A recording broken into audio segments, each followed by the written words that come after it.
In the kitchen, and I'm really thrilled to introduce Miriam Owsley. Many of you know and love Miriam. She is the Director of Events and Outreach at Groundwork and has managed all of our Groundwork harvest events and done a really terrific job. And this is like a brand new challenge, and she is rising to the occasion. Thank you, Hans. Yeah, absolutely, Miriam. And we're also thrilled that Chef Loghan Call has been with us now, developing the recipes and the ideas, and really, again, connecting this event, our organization, to local farmers and local food systems. Thank you so much for being with us, Loghan. Absolutely. It's a total blast to be a part of this. Really looking forward to this evening. Same be a blast. All right, great. So what I said out there, and I'll say again in here, this is the time to slow down and just make food together and interact and enjoy. And I'm going to pass it over to these two beautiful people to take it from here. Awesome. Thank you, Hans, and thank you, everybody, for joining us for Harvest at Home. We're so excited that we're gathering here today with you. I'm really excited that we were able to make this big pivot from our annual fundraiser, Harvest at the Commons. And if you're not familiar with that, it's a beautiful 650-person farm-to-table dinner that takes place at the Grand Traverse Commons. Fun energy, it's beautiful community vibes. And one of the main focuses of that event has always been local food. So it's a certified local food event. We get it certified by our partners at Taste the Local Difference. And this year is no different. A little bit different. We're doing Harvest at Home by putting together these beautiful farm boxes that folks picked up this morning at the farmers market. And if you didn't get a chance to get your farm box, they sold out.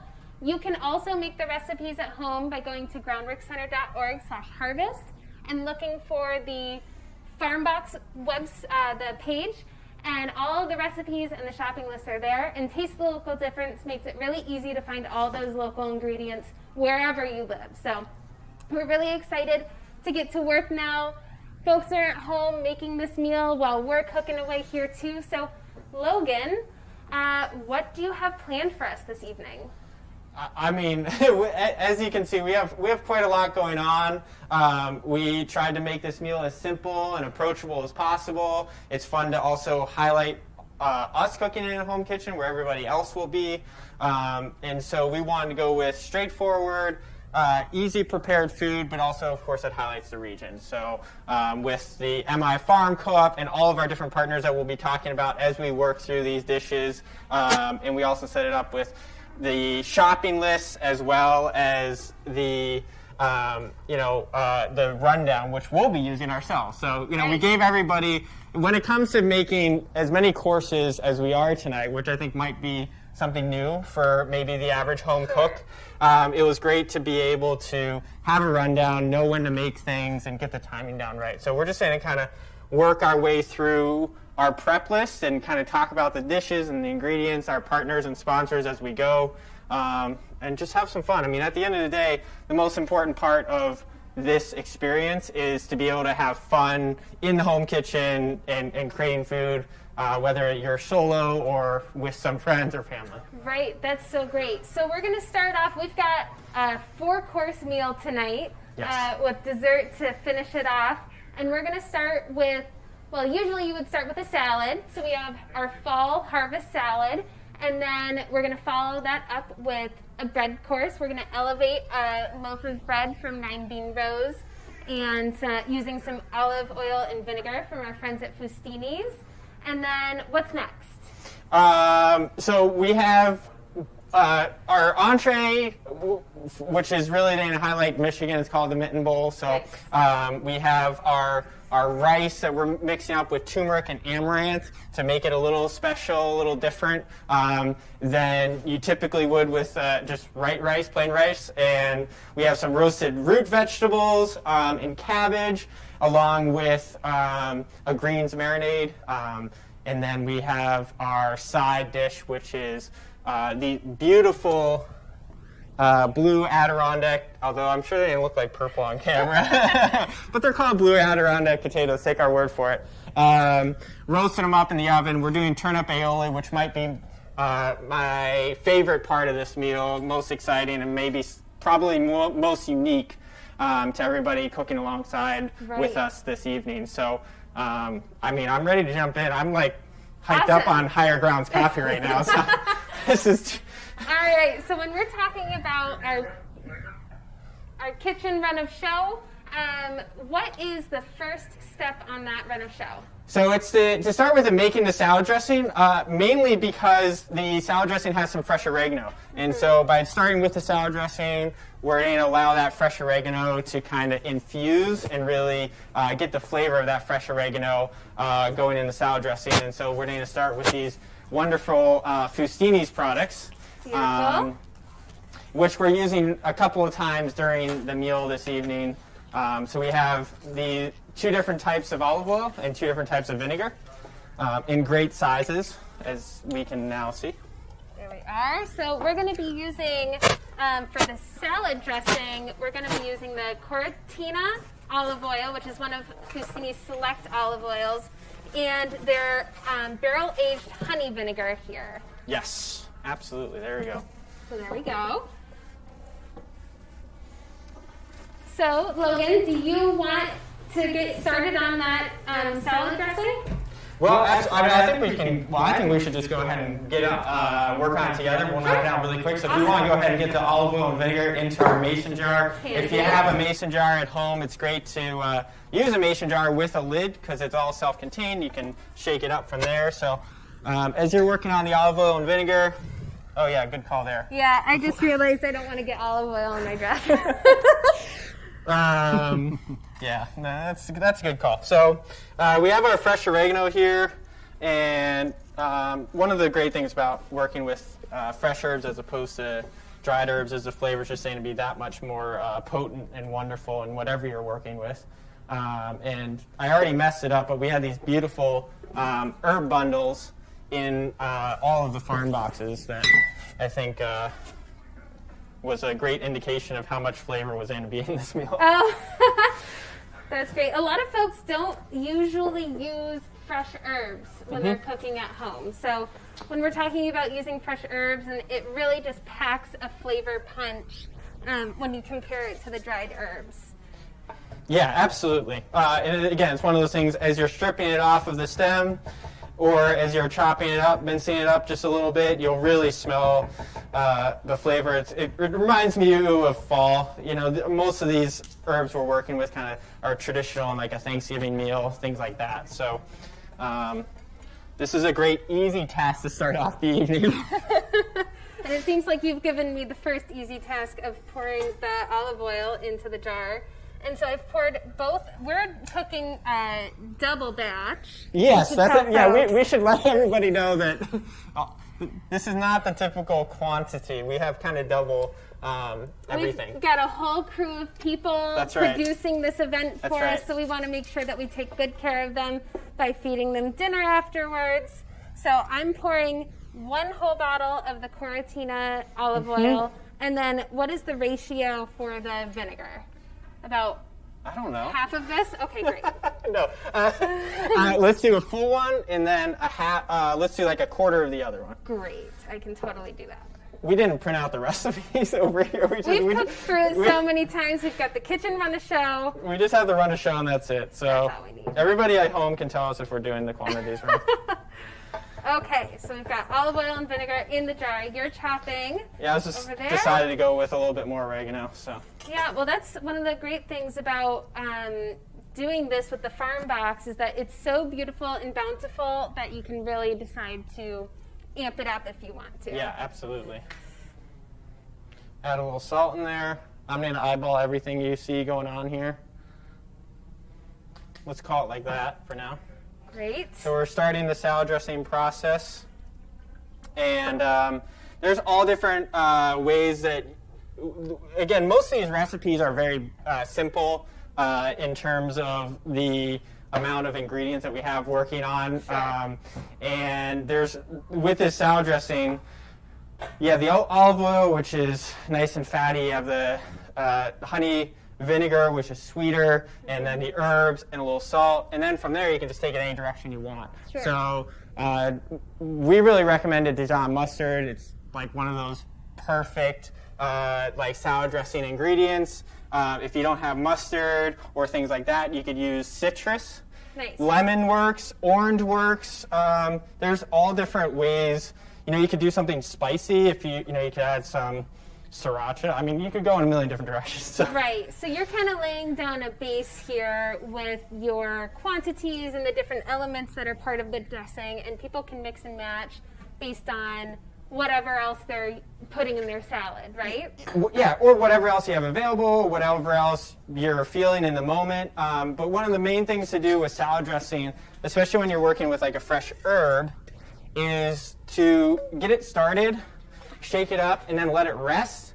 And then don't try it for a little while. Let the salt absorb, let all the flavors, and especially the oregano absorb. If you were to try this right now, you'd be like, this isn't salty enough, and I don't taste the herbs. Right. Then you need to add a whole bunch more, come back to it in like 30 minutes and say me too salty and too... So you risk overdoing it. It's good to let it marinate. So we'll we're just going to let set that over there. Yep. What do you have going for us next? So again, we're going to be jumping all over the place because we have this run a show we're working on to try to get everything done in timely fashion. So we're going to start on our turnip aioli. Wait a minute. What do you mean turnip aioli? Aioli to me is a mayo-based condiment. Yeah. So tell me more about what we're about to do here. So these beautiful hikari turnips are just naturally kind of like tender, buttery, etc. So it's a vegetable that I've ended up using in a lot of different ways. A lot of times in sauce form, because once you boil them and they're tender, you blend them at a high speed, and it's like this silky smooth texture. So one of the first things I thought about with these turnips was an aioli that was plant-based. So using a high-quality olive oil like Cuisine's with the turnips and garlic and lemon, the other things that you would come to expect, it produces a phenomenal result. So, and it's really simple. So we're just going to get into it right now, and it makes for a great dipping sauce with something like blue Adirondack potatoes. All right, that's great. You have me convinced. I'm a turnip aioli convert. So you want me to cut these into kind of cubes? Yeah, so we're just boiling them, and then they're going to go in the blender. So you could chop every single piece a different size, and it would be okay, because we're going to blend it at the end of the day. So however you feel like cutting them in the moment's great. Right. And I'm going to get the onions going. So basically, we're going to boil the onions and the turnips together at the same time. And we're just looking for them to be tender. And then we'll let it cool, and then we'll blend it in a little bit. So, Logan, I'm sure that folks are maybe still thinking about turnip aioli. And how do you get turned on to something that is so creative, like using a root vegetable to make a sauce like this? Can you tell us a little bit more about your background as a chef and the type of cuisine that you make? Yeah, absolutely. I think for the most part, I have a lot of folks who ask me, like, how did you come up with something like turnip aioli and working with vegetables in the way that you do. I was very fortunate. Have an incredible mom who is also part of this this cooking experience by providing the tea that was in the farm box, or in the bag, I should say. Right, yeah, tea from Alchemy Farms. Some beautiful Tulsi tea, so thank you so much. Yeah, so she gave us this incredible, my brother and I, an incredible upbringing where we had like a property filled with gardens, vegetables, fruits, etc. So I grew up in the kitchen, kind of cooking right off the land, and we were primarily plant-based. So understanding like the flavors of vegetables and things like that at a young age came naturally to me. So when I started cooking professionally, I think it just kind of was there, instilled it in me at a young age. And so really the inspiration always comes from what's in season in our local farming community. Right. So during the winter, as it turns out, a lot of times you're left with only so many, winter storage crops, turnips being one of them. So if you work with turnips like 100 times, eventually you'll find some really great recipes. So we're just going to add some water here, get these boiling. Okay, so you're covering the turnips and onions until they're just covered, right? Just covered, just enough water to cover. So we'll get that going on the stove here. this is totally new to me, so I'm like It's not your home trying to kitchen. orient myself while, being live in front. And I think it's a great time to remind everybody that, if you have questions during it, to just reach out in the comment section. If you're running into any issues in the kitchen while you're working your way through this, it's definitely a Right. lot.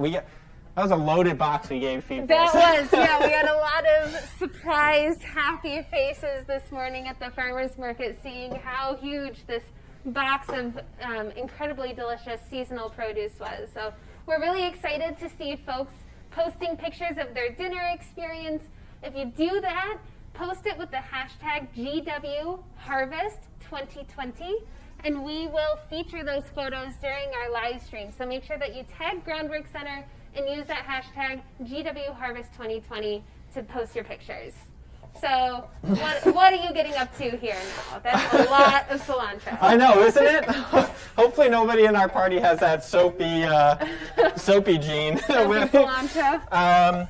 So again, we're working our way through our prep list. So this greens marinade, it's a combination of fennel, which you're going to work on right now. And I love that Miriam is getting right into it. You can tell she's done the recipe, knows what she's doing. Yeah. It's great. I love to see that. So it's parsley, cilantro, fennel. So it's a nice green herby mix.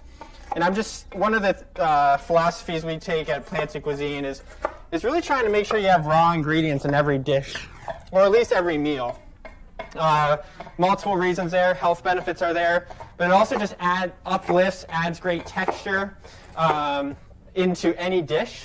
So when we're thinking about our mitten bowl entree, we have the rice amaranth, we have the roasted veg and chickpeas, and so that's all pretty hearty and pretty savory in the flavor profile. Right. So this greens marinade, we're going to add a little salt and a little lemon, and then the raw greens, and it's just going to really uplift and create some really nice zest and herby flavor profiles, which will combine really nicely with all the other fall flavors we have going on. That's great. So all of these different elements between the turmeric rice and the savory roasted veg and this greens marinade all creates a lot of balance in the dish.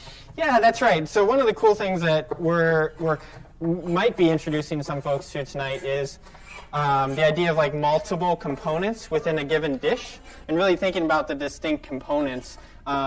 So if you were to try this greens marinade by itself, you might think, wow, that's really acidic, really herby, lots of greens. Not sure if I feel like being a complete rabbit today. But within the context, again, of the other components, it's that perfect balance. So it's fun to think about everything in a dish not being one-dimensional. And kind of adding those different components in. And this is another recipe that people can keep on hand and really adjust to what is available. Yes. You can use different herbs, you can make additions to the marinade, and then keep it in your fridge for a week? Yeah, this will keep easily for a week because we're going to put a hearty amount of lemon, which really helps preserve as well as the salt. Mm-hmm. And this is something that can go on the top of a soup. It could go, if you have eggs in the morning, you could put in your eggs. I mean, there's so many different uses for it, and it's always going to provide that fresh, raw greens, which again, it's just really good for you overall. And it really adds a burst of flavor to whatever you got going on. That's great. And I'm a real batch cooker, so I like to make a big serving of something and then eat on it for a couple days. And after we prepared all of the meal for the cooking videos that we produced earlier in September in preparation for this event, I had all this amazing food in my fridge and ate on this marinade for days. It was amazing, and it just got better and better. Yep, there you go. Yeah, more time, lets everything sit in. And I'm also working with the frilly part of the fennel. Sometimes everybody will just discard that and use just the heart of the fennel. Mm-hmm. As long as you're chopping it up fine, the frilly part is great. You just don't want big pieces. It can be a choking hazard in my experience. So. Oh gosh, okay. Or it's Something stuck to in your teeth. Yeah, something to be aware A of. little less hazardous there.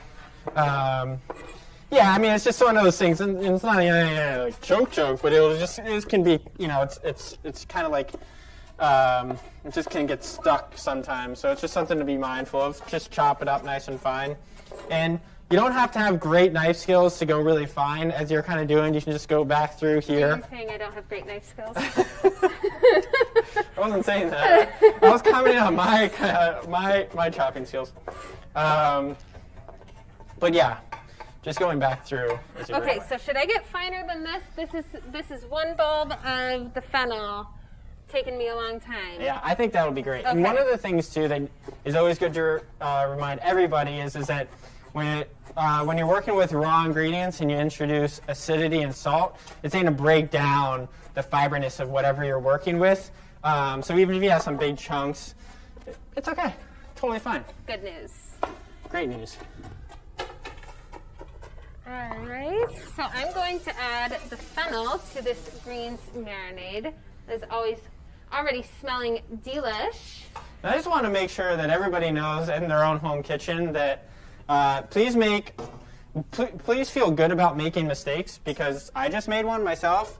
I turned on the wrong burner and just started cooking a cast iron skillet accidentally. So it happens all the time, and don't let that discourage you from continuing to cook in your own home kitchen. You always are going to learn from your mistakes, and it's inevitable. It's going to happen. And if you're not making mistakes in your kitchen, you're probably just microwaving all your food, and that's no fun. No judgment, though. Right. We're meeting people where they are in a lot of ways tonight. One way is by going virtual for Harvest at Home. We're so excited that everybody is here. I hope people are having a good time watching us create this meal. If you feel inspired to make this meal at home, we have a shopping list, and all the recipes are available on our website, groundworkcenter.org/harvest. And when you post your photos, use that hashtag GWHarvest2020, and we will feature those photos. I just want to give a quick shout out, Logan, to MI Farm Co-op and the farms that are part of that co-op. We have tonight produce from Nine Bean Rose, Lakeview Hill Farm, Homestead Hill CSA, Baker's Acres, Providence Organic Farm, and we are really excited that all of the proceeds from the farm box went to paying the farmers a fair price for their produce. So that price point that we priced it at was really meant to be able to support our local food economy, which is a main tenet of the mission of Groundwork, is to support our local food economy. We'll be talking about it later. You're getting a little messy over there. No, I just had too much caffeine. I'm just jumpy, Yeah. Lemon juice is going everywhere. So thankfully we know the steps, because they might disappear soon. Okay, so what can I help you with next, Logan?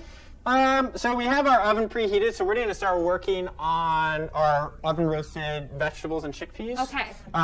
So I think we can go ahead and maybe go ahead and get the chickpeas onto a tray here. Sure.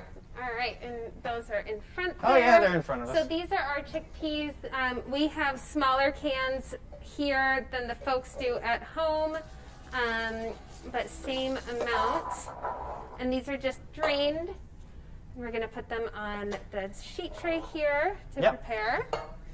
Yeah, and honestly, chickpeas are, if you haven't done much with them, or perhaps maybe you've just had hummus or whatnot, roasted chickpeas are fantastic. We're using them in entree form, but they're also a great snack. If you roast chickpeas until they're nice and crispy, once again, it's something you can season however you want.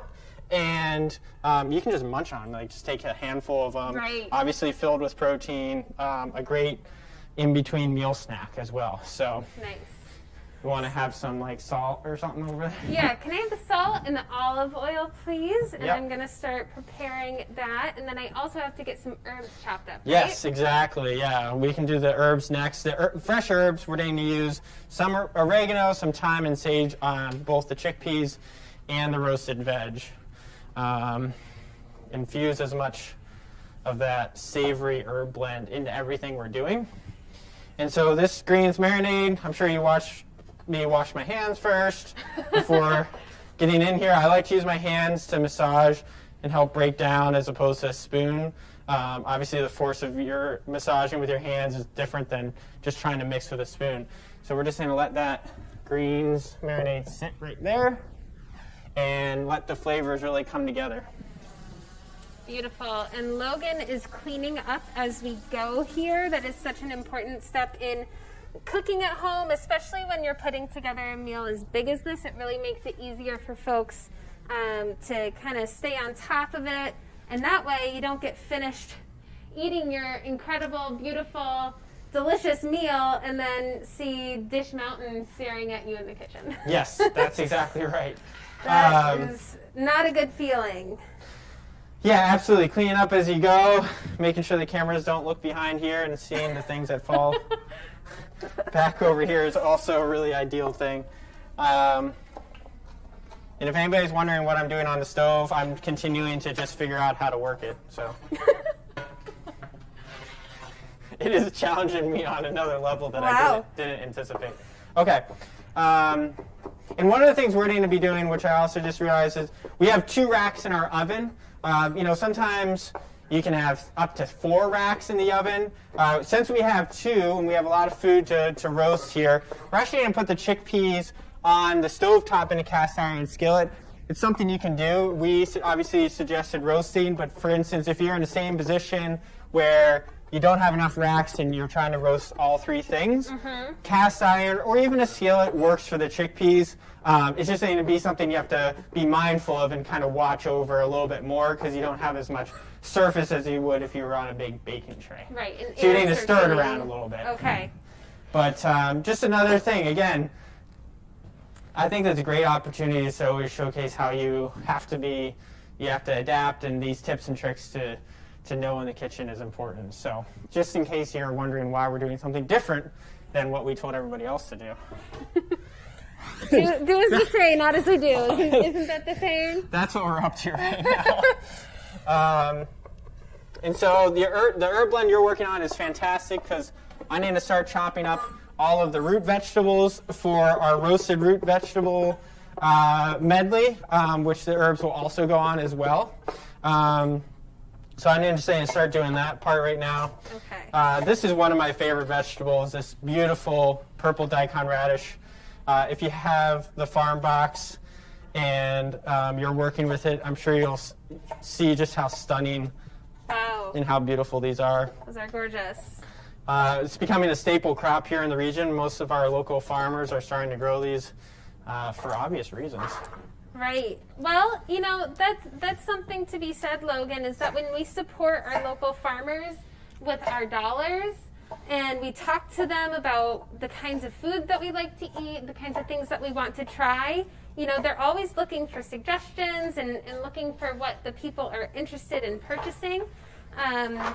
So by purchasing these kind of different items, it brings more variety to our local food economy. Yeah, absolutely. One of the best parts about this whole Harvest at Home thing was being able to set up at the market today for pickup. And going to the farmer's market is just one of the greatest things. Every farmer there loves to talk with their customers, share with you about the crops, let you try things a lot of times. Things are a little different with COVID, obviously. But that's what we're all enjoying today at the market. Is just kind of walking around. Apple season is in, which is really fun. We have some wonderful apples here, of course, as well. From Baker's Acres. And, we're here in Traverse City. We're at our executive director's house downtown. But if folks are not local to Traverse City, they don't frequent the downtown Traverse City Farmers Market, I just want to let them know that they can go to localdifference.org. That is our partner's website, Taste the Local Difference. And they have a really easy-to-use search engine that helps you find local produce wherever you are. So that's at localdifference.org. And I just want to say thank you to Taste the Local Difference for certifying tonight's meal as local. Yeah, absolutely. We're really, really fortunate to have a lot of incredible organizations. Of course, Groundwork's included, supporting our local food economy and our farmers here. And it's really it's only getting better.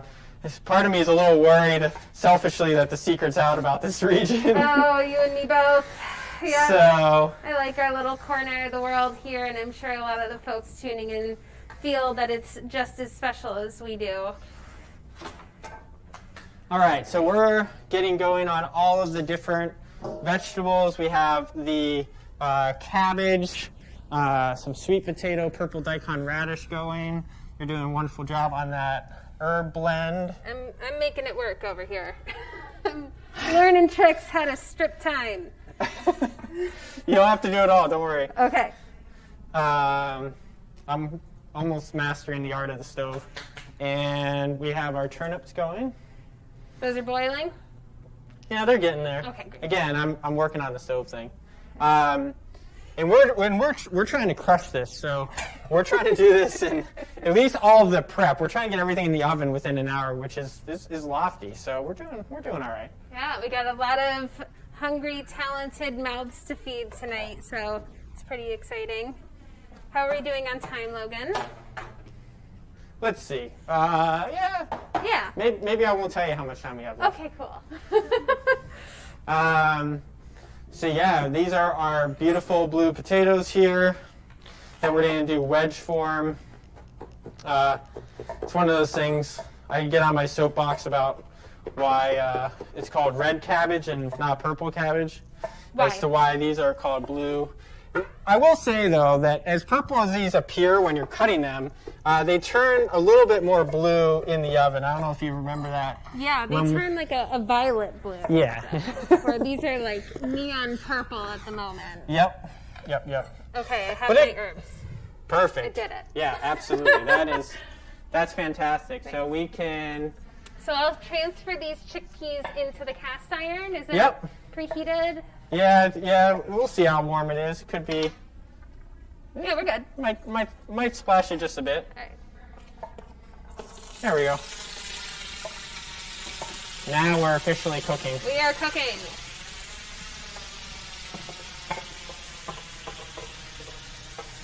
Now everybody knows at home that we're not just faking it and there's no that everything's actually going. So yeah, let's go ahead and drop a little bit of this.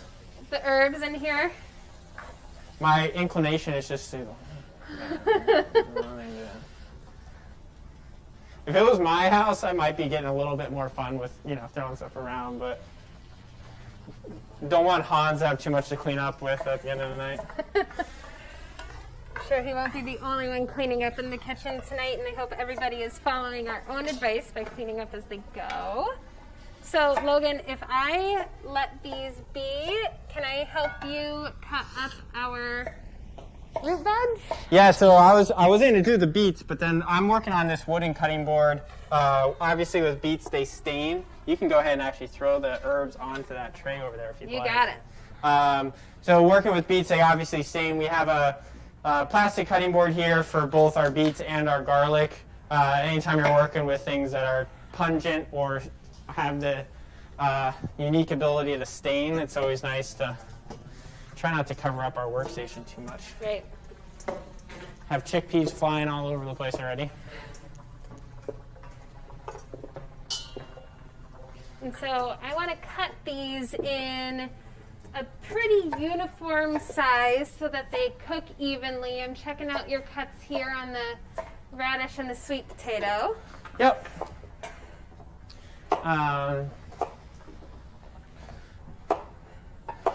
Yeah, and again, don't get too worried about your knife cuts. If things cook, if you have a big chunk and a smaller chunk, well, that little chunk's going to just be a little crispier. So, it's something to be mindful of, but not to take so much time, that you get stressed or you're falling behind. Let's put it that way. No stress at Harvest at Home. This is all supposed to be fun.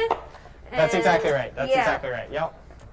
And fun while we're supporting the Groundwork Center. I'm so excited. We've been working so hard for the last few months to plan this event, plan all the beautiful surprises that we have planned for later this evening. So stick around, folks. If you're not into cooking tonight, you make sure that you come back at 7 when we start the main event. We've got a live stream show planned with Hans and I hosting. We've got a bunch of amazing guests with some really exciting updates tonight.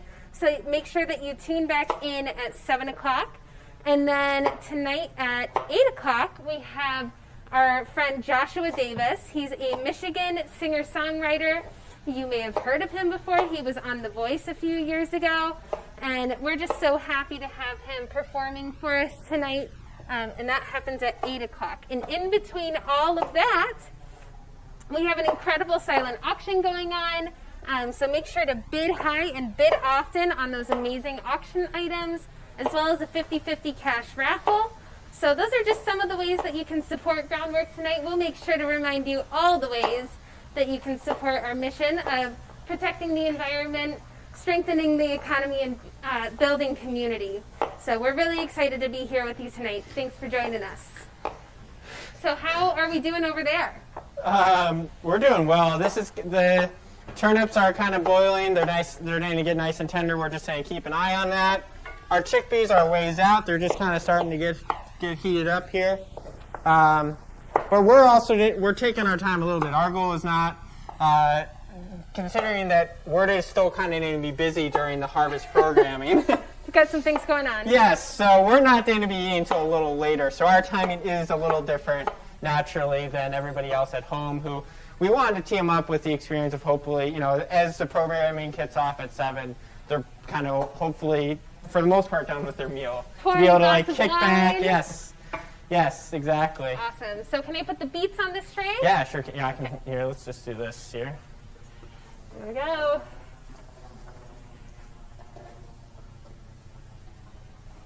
There. I'll let you spread those out. Perfect. And you'll notice, I'm sure at this point, everybody at home is kind of noticing just how much I go to olive oil and salt. And I'm telling you, in the kitchen, it's kind of amazing how far just like some sort of olive oil, like fat, salt, and acid, so lemon juice or vinegar or something like that, how far it goes in the kitchen in terms of flavoring things. We obviously have the fresh herbs, but one of the beautiful things about sourcing from your local farming community is that the flavors are just so incredible. Like these beets are so sweet. Everything just tends to have a lot more flavor when you're getting it close to harvest time. It's within your local community, and for the most part, that's one of the big reasons we support local food is that so we're not working with food that is typically sitting on supermarket shelves for quite some time before it arrives at our plate. So working with these fresh ingredients is a real treat. And really knowing your farmer is so valuable too, and that's one of the perks that you have when you live in northern Michigan and other places where there's a really rich local food economy, is that we get to meet our farmers, talk to them about what we like. They get us to try new and different varieties, so there's just a lot of value to be had by cooking local and buying local. Yeah, absolutely. And if they can't convince you, at Planted Cuisine, we will. So, Logan, do you want to talk a little bit about your business, Planted Cuisine? Yeah, absolutely. Well, you're kind of seeing it right in front of you. So we're really dedicated to helping everybody get inspired to work with local ingredients, obviously more plant-based, but really showing just the diversity that exists.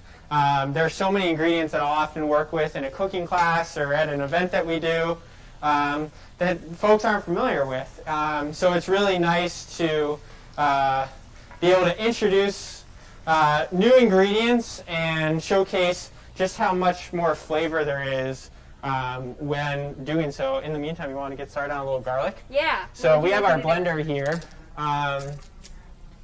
and we're going to blend our turnip aioli. So we're going to get some fresh garlic going for that, and I'll let you be the judge of how much garlic this group likes. All right. I am a 2+ garlic clove girl, so I'm going to go a little heavy here.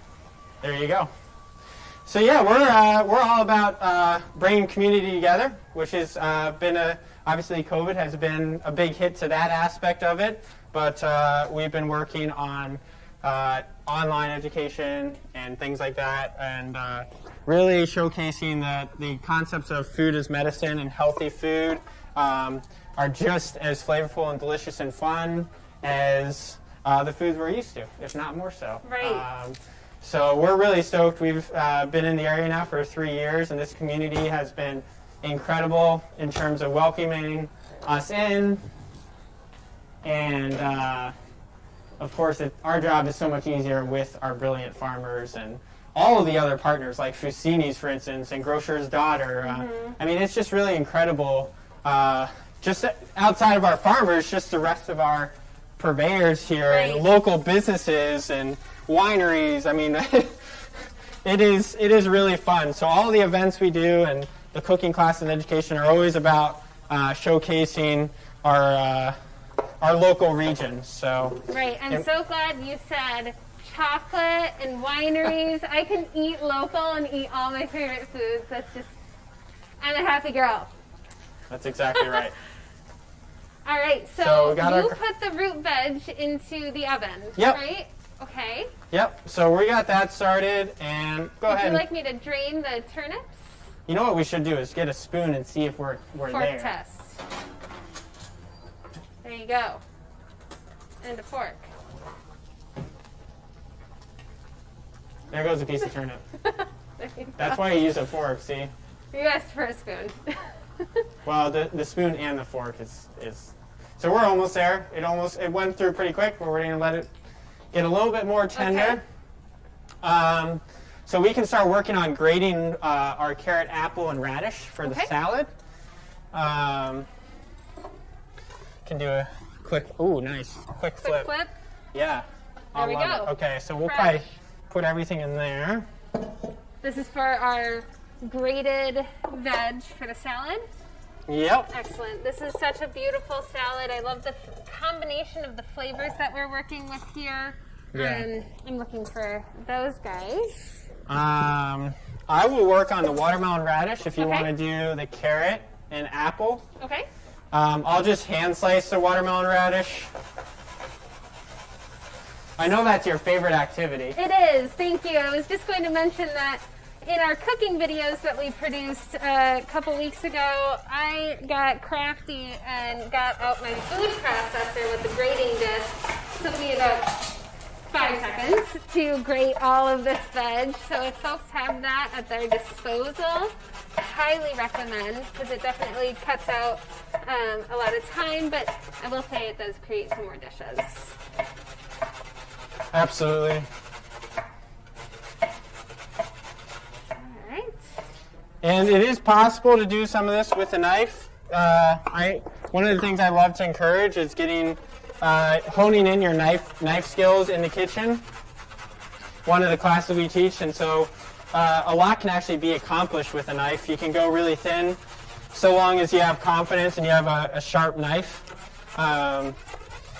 I always like to say that's the best tool to have in the kitchen. So And the most dangerous tool in the kitchen is a dull knife. that's exactly Correct. right. That's can exactly happen. right.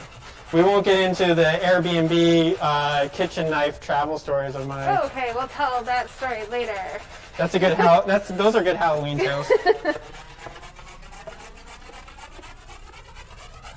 All right, great in the way there.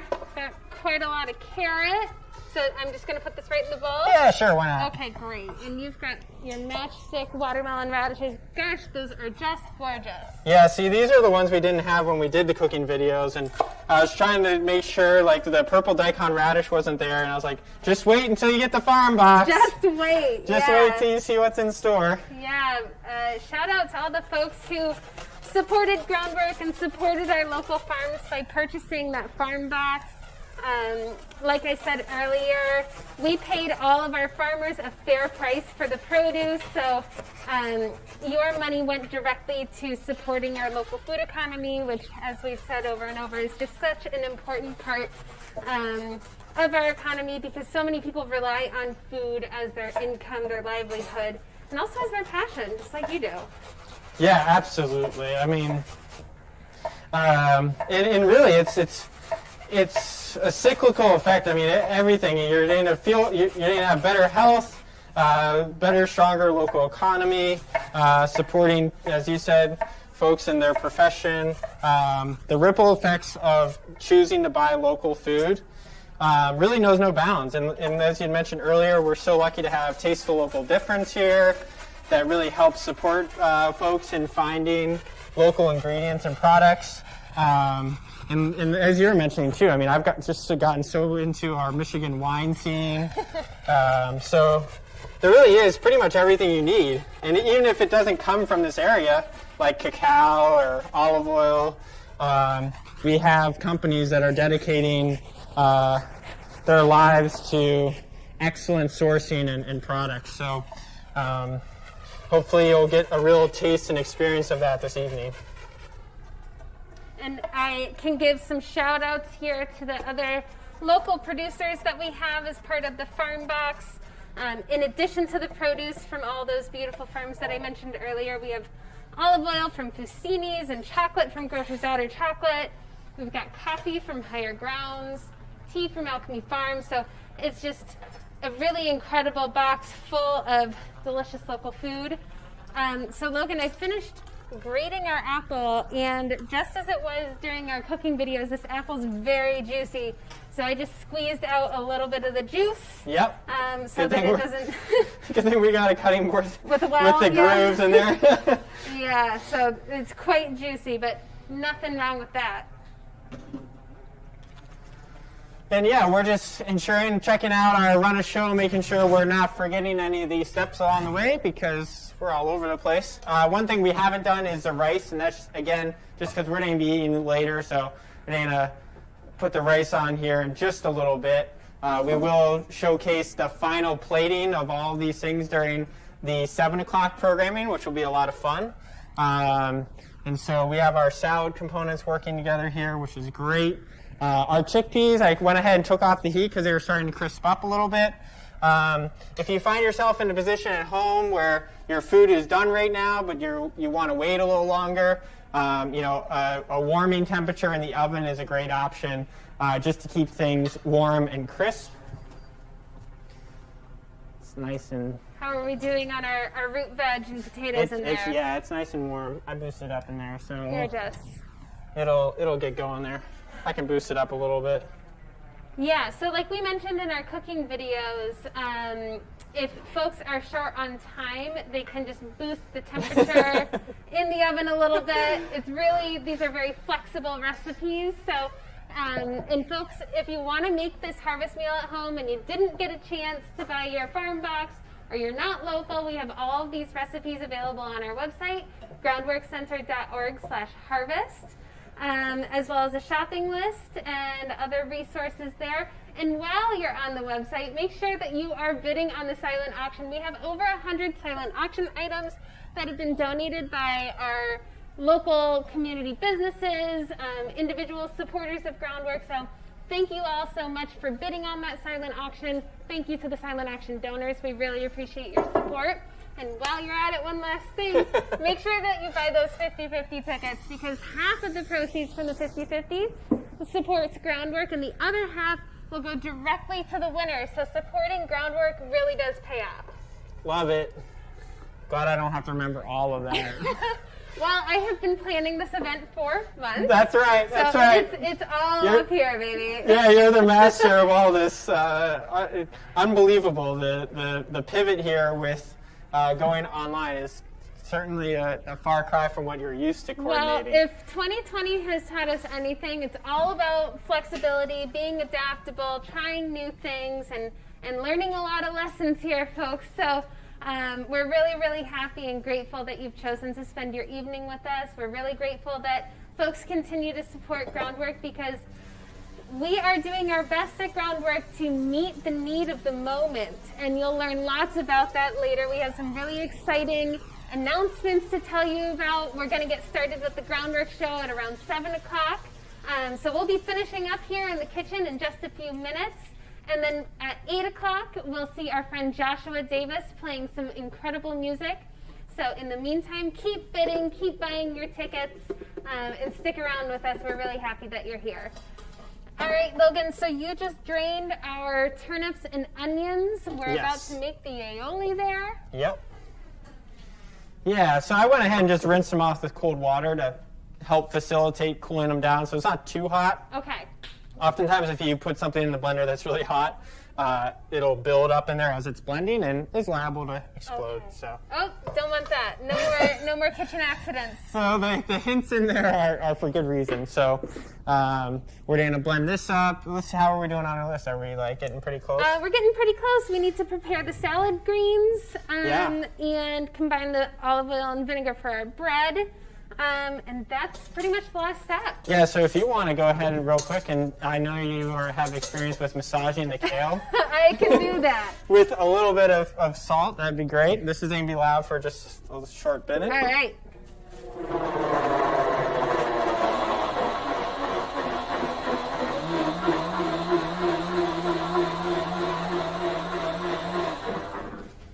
Starting that, and going to squeeze a little lemon in here. This is gorgeous baby kale from Lakeview Hill Farm. So excited to be working with their produce tonight. Don't mind me with a sharp knife kind of invading your workspace. That's okay. I'll be mindful. I just need to grab our salt here. I think we're getting pretty close to making this whole meal in an hour, Logan. Well, at least it'll all be going. Great.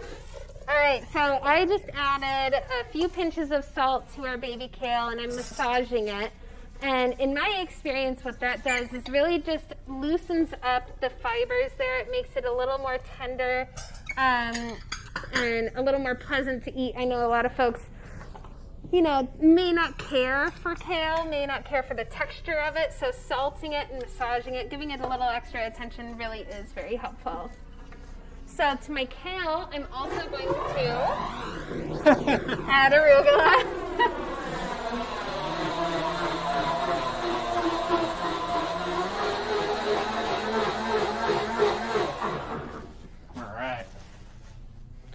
Getting pretty close here. I think so. Our timing was pretty spot on. Pretty much. And then the last green that we have for the salad here is this beautiful bag of lettuce mix from 9 Bean Rose.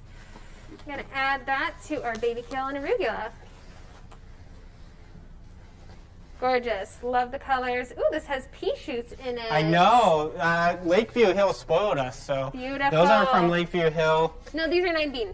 Oh, really? Look at that. Well, so Lakeview Hill, 9 Bean Rose, and many of our local farmers are doing the pea shoots microgreens now, which is great, especially during the winter when we're not, we don't have like full heads of lettuce coming off the field. It's a great option to get your greens, which is really fun.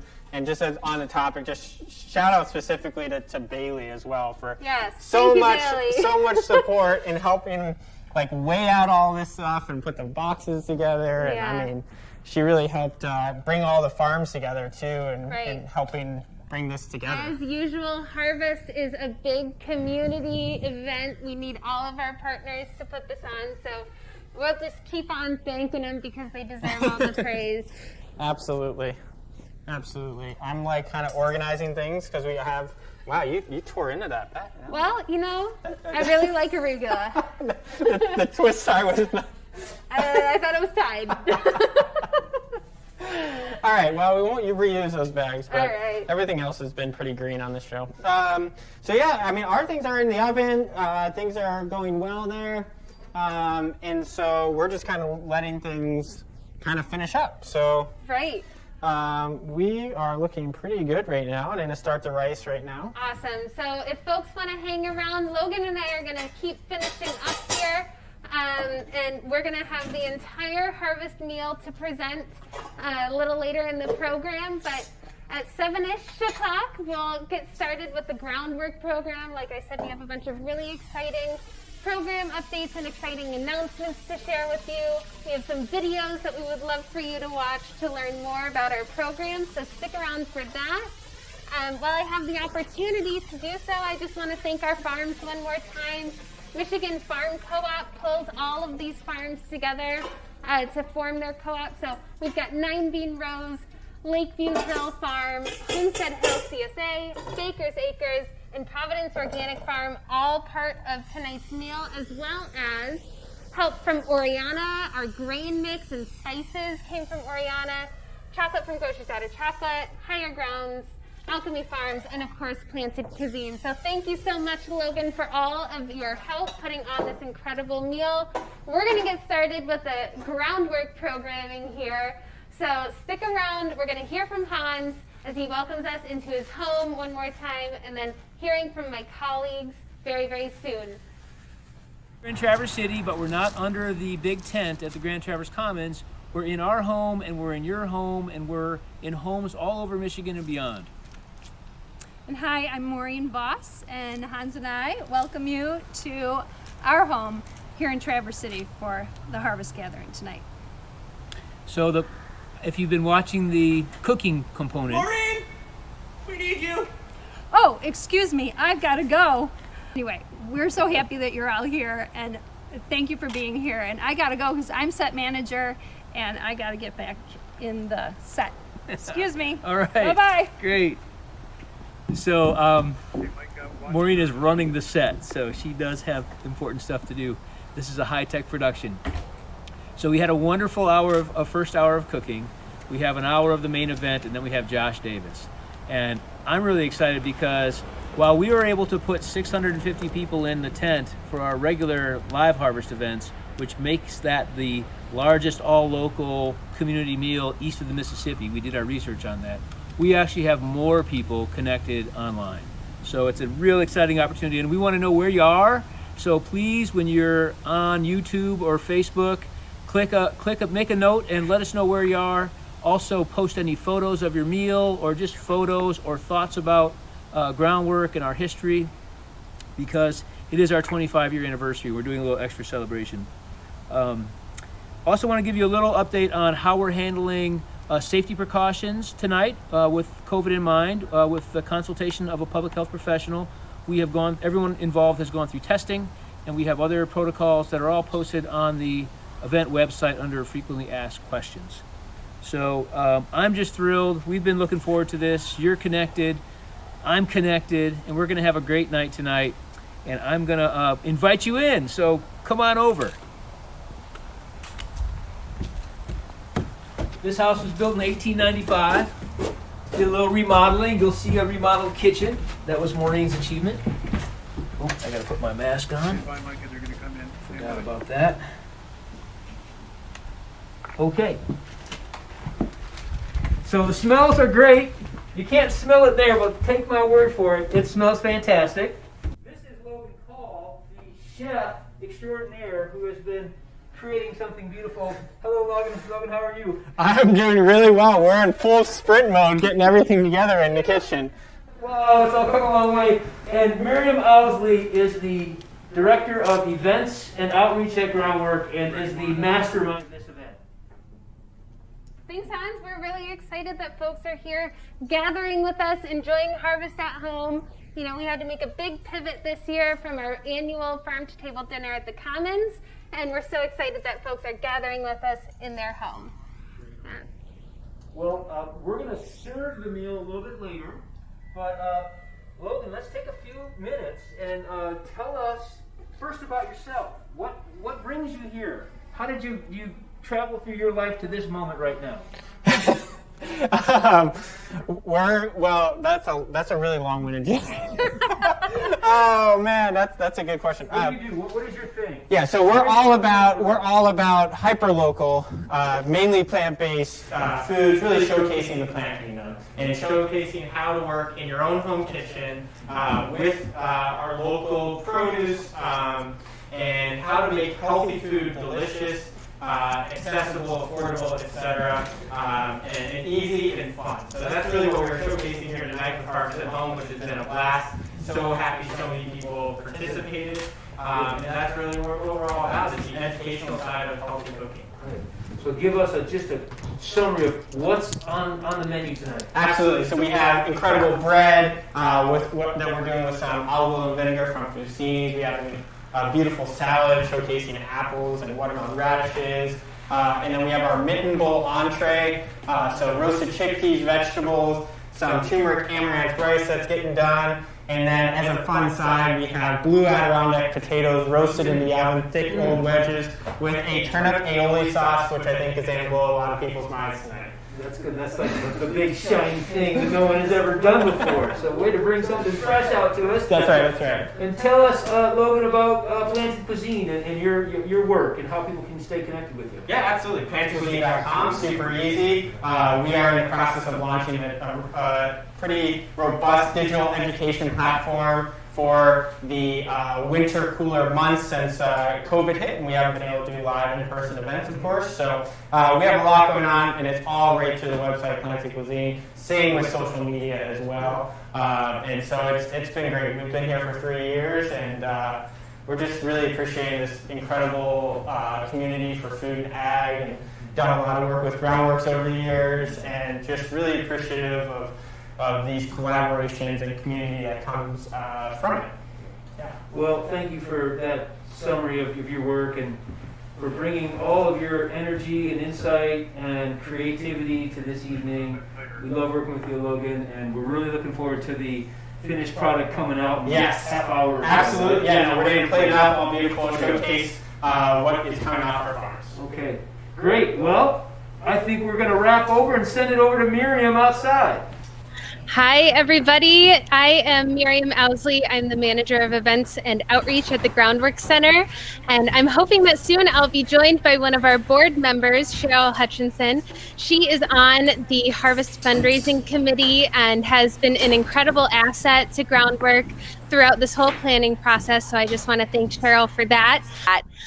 Additionally, we have a donate option. If you are feeling so inclined to just give us a straight up donation, now is the time to do that, because thanks to some very, very generous donors, each new and increased donation is matched dollar for dollar. That means that for every $1 you give, our donors give another and match that. So your dollar just goes extra far tonight.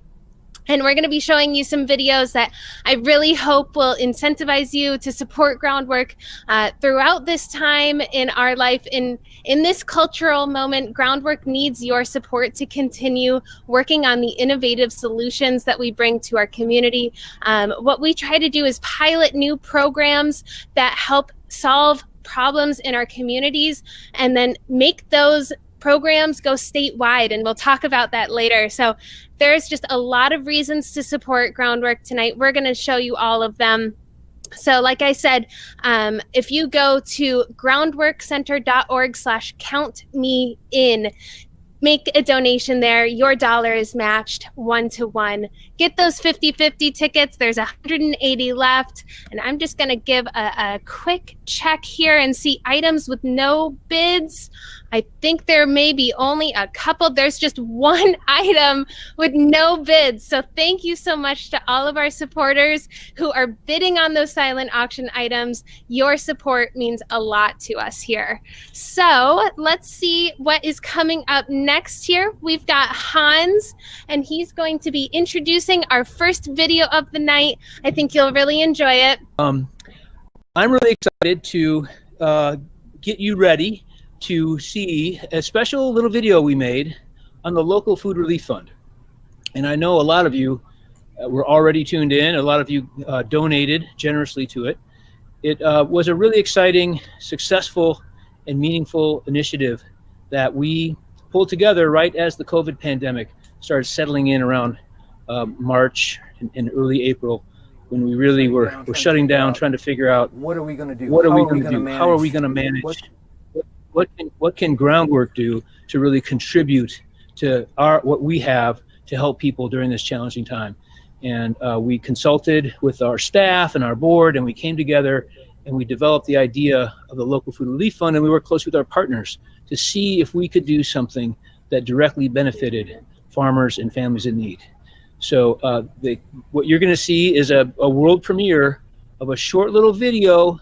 Grab your handkerchiefs because you might just tear up. This is quite something special. So hit the video, and then I have a special surprise for you. Hi, I'm Christina Barkle, Food Equity Specialist at the Groundwork Center. I work with farmers and emergency food providers to create systems that increase the amount of healthy food that's locally grown and accessible to food pantry clients and at community meal sites. When the pandemic hit this spring, everyone at Groundwork knew it had the potential to upset our entire food system. Disruptions in the national food supply chain led to bare shelves at the grocery store, and restaurant closings and market cancellations meant local farmers had no idea when or where they would be able to sell their products, or if they would be able to sell anything at all. After confirming the need with our network of farmers, food pantries, meal sites, and critical service agencies like Food Rescue, we jumped at the chance to help connect local farmers to families in need. We talked with a few of the folks who were affected. At the beginning, it was just sheer uncertainty. So what we saw was a run on food, so there was a decrease. Right at the start, there was a decrease in the amount of food that we were picking up. And there's this general uncertainty of a growing general savings. anxiety year-round. Yeah. Then there's uncertainty of a pandemic and how that affects your business model. And then we had supply chain issues. No one has ever seen anything like this. This year, because of the COVID-19 crisis, out of concern for the safety of our staff and our volunteers and those who work in local grocery stores and such, we had to suspend our food rescue program. These types of uncertainties were and when that kind of relief fund came in, it really was kind of a relief to many growers who can benefit from it. The relief fund Adam was talking about was a fundraising program we created called the Local Food Relief Fund. The fund was a chance for regular people to jump in to help purchase produce from local farmers to feed children and families in need at food pantries, while also supporting local farm family budgets. Everyone at Groundwork dropped everything to make this program work. My colleague, Megan McDermott, worked especially hard to coordinate the entire effort. I think Megan said the Local Food Relief Fund was going to be they were shooting for $30,000. And then the day after it launched, it was at 50,000 or something. I mean, it was incredible. Here came along this funding that they raised in a very short amount of time, which just shows the immense support in this community for that type of effort. And it's at Huge. A time when we need that income. When the cash flow is starting to dwindle that money came in, so it's really helpful. Groundwork passed 100% of the donations to Manna Food Project, the Northwest Food Coalition, and Food Rescue. Our partners immediately began purchasing produce from local farmers, coordinating food pickups, and helping to add capacity to the local food distribution system. When it was all said and done, people from all over our community and beyond helped to raise over $185,000 in just a few weeks. Through the fund, we've been able to more than double the quantity of fresh fruits and vegetables, all locally sourced, that we've been able to give to all of our food pantries, community kitchens, and other human service agencies. The support it has provided to our mission has been incredible. Providing the expertise in how to get people to work together to facilitate those community connections and then activate those so that we're going out and getting physical food. That is what Groundwork has done. That's what they have created. It was because of that Local Food Relief Fund that we expanded this partnership with Northwest Food Coalition. So that's helped us tremendously with our business going into COVID. I can't point to many other partnerships that have made a greater impact in Northwest Michigan than our partnership with Groundwork Center. Groundwork has provided that critical link in order for us to meet the needs at the time they need to be met. The Local Food Relief Fund has purchased over 50,000 pounds of produce from 35 different farms. So far this growing season, our partners spent over $80,000 on 22 different products. It is so rewarding to me to see the difference we can make when the community comes together. To everyone that gave to make the Local Food Relief Fund successful, thank you. That's what this fund has really done. It has brought healthy food to the pantries in a way that we've never seen before. These certainly have been challenging times, but through the generosity of our community, it has been a most rewarding and impactful effort. Thank you to the Local Food Relief Fund donors. we would not have had the produce in the pantries throughout this crisis and continuing on without your support. I think in this time of COVID, we can all appreciate what a deep breath feels like. And these contracts, you know, they gave us a bit of a deep breath. Hi, here I am in the backyard now, and wanted to connect back to that local food relief fund and that video you watched. We're proud of all that we achieved and how that story is told so well. And clearly the spirit of that story was community collaboration and a massive team effort. To me, it's one of the greatest joining of people together on a common cause that I've ever seen in my life. But every team needs a great leader. And I've got our great leader here who's making a special appearance, Megan McDermott. Thanks, Hans. Groundwork is quite the team to be on. If you've known Hans, you can tell that this would be a unique team to be a part of. And it's certainly been that way for me for the last 7 years that I've been a part of this great organization. And the Local Food Relief Fund was truly one of the most rewarding things to get to be a part of. I mean, from internal concept to $130,000 in the door, it was just 18 days. That is the power of long-standing partnerships and a core staff that just is willing to drop everything and get things done together.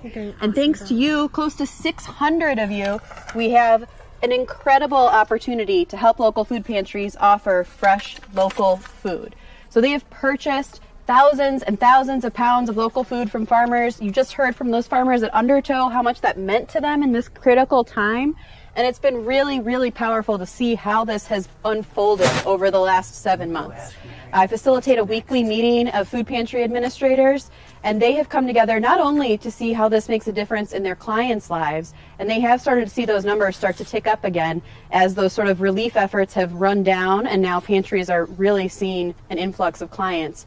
They've said not only does it change the lives of their clients, it changes the lives of those pantry administrators. Just like some of you saw different products for the first time in this farm box, they were seeing different products and it's changing their eating habits. And that's the ripple effect that something like this has. So I cannot thank you all enough. I mean, over $185,000 is truly remarkable, and it really speaks to the power of this community. So thank you for all that you've done, and thank you for all that you'll continue to do for supporting Groundwork's mission. Thank you, Megan. Thank you. It's great to have you. She was going to video in, but we brought her here in person, which is very exciting. We're just grateful for your leadership. And all you do, really. It's really, really beautiful and really important. So one of the reasons that Groundwork was in a position to make that happen, to be a platform for a community to come together and raise those funds and put them to their intended use, was because we were a strong and healthy organization. Even with the COVID challenges in front of us, we had the financial stability and the standing among our partners to pull that off. So my invitation to you now is, if you believe that this organization needs to continue to be strong and capable and resilient and able to seize those opportunities in the future, and we're already thinking about new ideas, potentially additional versions of the Local Food Relief Fund, I'm going to invite you right now to make a donation. There's lots of ways to support the organization tonight. The 50-50 raffle, the auction items, which are going really well. Thank you for that. But you can also just make a donation. So on our website, the main event website, there's a make a donation button. And we have a goal of $10,000. And if that $10,000 comes in tonight, that makes us stronger, healthier, more able to seize big opportunities and make a difference the way we do at the Local Food Relief Fund. So it's the make a donation button, $10,000. I don't know where we're at now, but we're making some progress. If you can help us to get to $10,000 tonight, we'd be thrilled, and we'd be a stronger organization going forward. With that, it's time to pass it over to check on the auction and all the fundraising that's going on.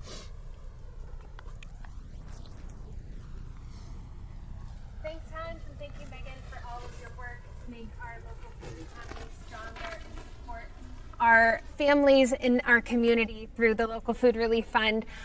For a check-in real fast here, we have almost $2,500 raised.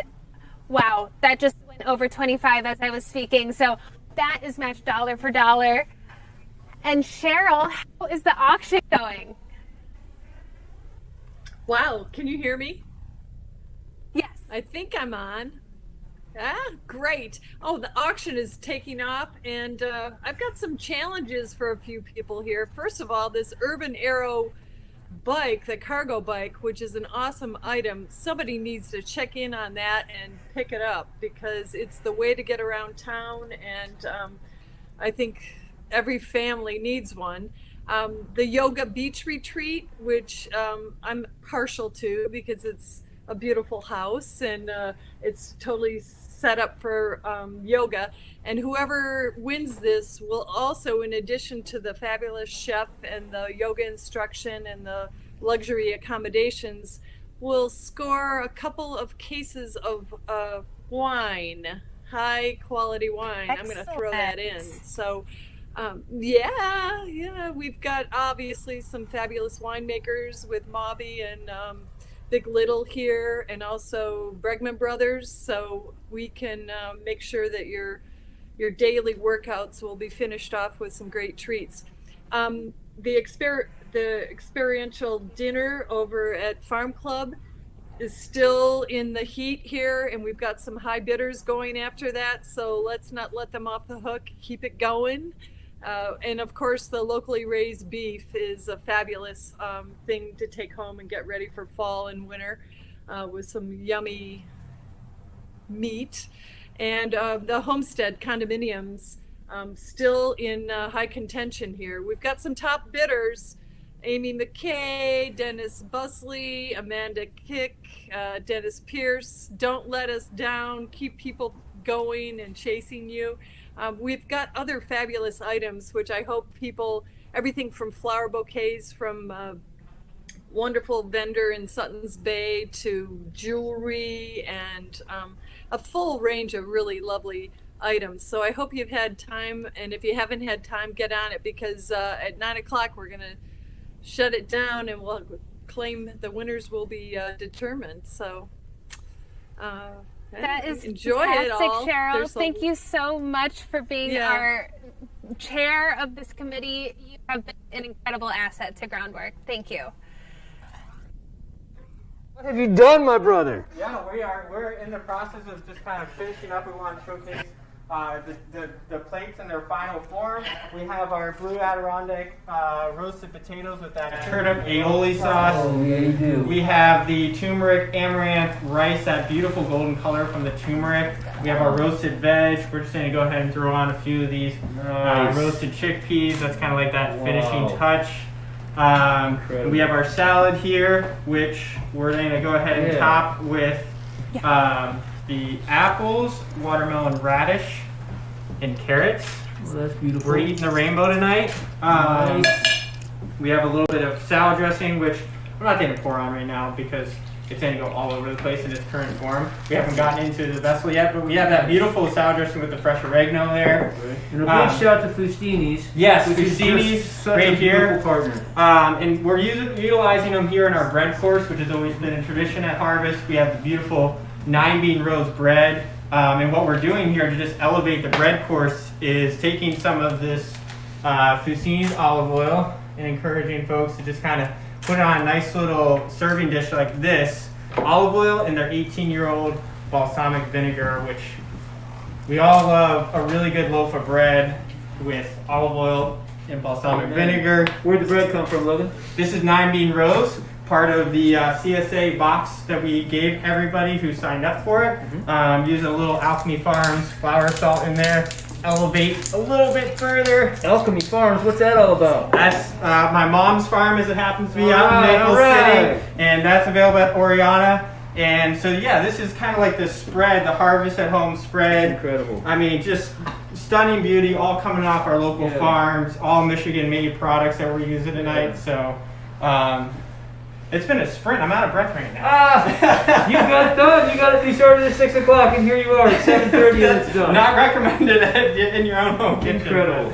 Yeah, this is kind of the spread we were looking for, the different flavors of fall and local food and farming community, and being able to break bread with whether it's just yourself, friends, family, in your own home kitchen. So that is really incredible.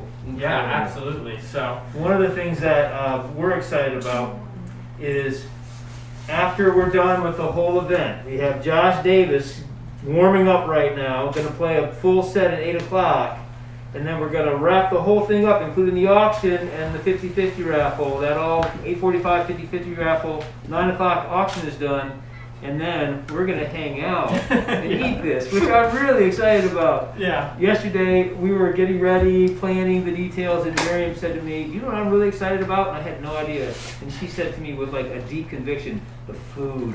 I want a good meal so bad. So I feel the same excitement about what's going to come our way. Yeah, absolutely. And I forgot a component here. Look, I'm too busy. I was going to ask about that. Yeah, the greens marinade. So that's the final component on the entree. So that's our fennel parsley. Cilantro mix adds that nice green, fresh herb. We got a lot of lemon juice in there. The acidity balances everything out. So, and it looks stunning on the plate, as you can see. Yeah. So, really fun collection of dishes here, all inspired by what's in season on our local farms. So we're going to transition in just about 30 seconds, but tell us a little bit about MI Farm Co-op and what is that beautiful collection of farms? Well, it's exactly what that is. It's a collection of farms that are coming together to provide a CSA box program. So utilizing different farms, so all farms have their specialties. So to be able to get something like a loaf of bread along with produce is fantastic. So MI Farm Co-op, their next sign up is for January 5th is their next start date. So you can sign up now. So check them out. Fantastic co-op program here on our local promotion. Great. Well, thank you so much, Logan. You are just the perfect connection with us. All of your spirit, your commitment to local food systems, and your creative touch. It's just a wonderful connection. We couldn't be happier. Thanks so much. Absolutely. Appreciate it.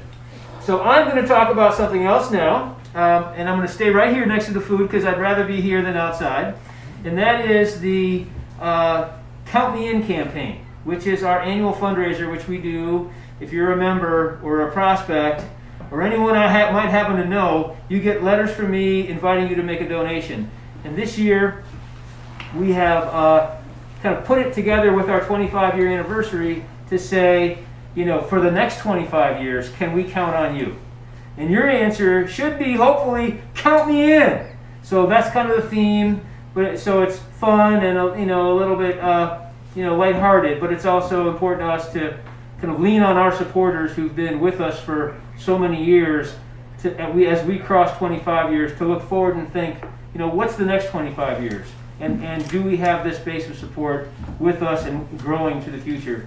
So we're gonna kick off the Count Me In annual campaign with a really fun video from a guy who means a lot to us, who is a guy who is, to some of you, an instantaneous person who you hear of right away, and you know who he is and the impact he's had on the planet, and that's Bill McKibben. So the question is that I'm wondering is, who knows who Bill McKibben is? And if you're a climate activist or a member of 350.org, your reaction is he is going to be he is the guy who is really leading the climate activist movement for the last 15 years. He started 350.org. I don't think there's one individual who's got more impact on the climate movement. I really mean this. No one that I can think of who has more impact on the climate movement in the last 2 decades in the whole planet than Bill McKibben. That's how important he is. He's a real hero to us. So in a few minutes, you'll get a video from him that'll really be exciting. And if you don't know who he is, just Google him up and follow him, read his books. He's really opened a lot of eyes and activated a lot of people to speak out on the climate urgency. So I'm just going to take a quick little pause and get a message from the production crew as we are doing McKibben. Okay, so things are moving around a little bit, but you know, it's all actually coming together beautifully. So here comes a fun little short video from our hero, Bill McKibben. Hello, everybody. It's Bill McKibben. Man, I wish I was there in Traverse City with you because it's one of my favorite places in the world. And one of the reasons it's one of my favorite places in the world is the Groundwork Center. The thought of 25 years of keeping up this good fight, and Hans and Jim and Kate and Bill and everybody else doing the things that have to be done, man, that's really powerful and moving. Safeguarding the Great Lakes from a spill on Line 5, pushing climate solutions so that, the Great Lakes will still freeze over in the winter. Those are as important tasks as anybody can have about them at the moment. And you guys are taking them on in deep, profound ways. Another 25 years of that, count me in. Hear from our friend Joshua Davis. He's an incredible...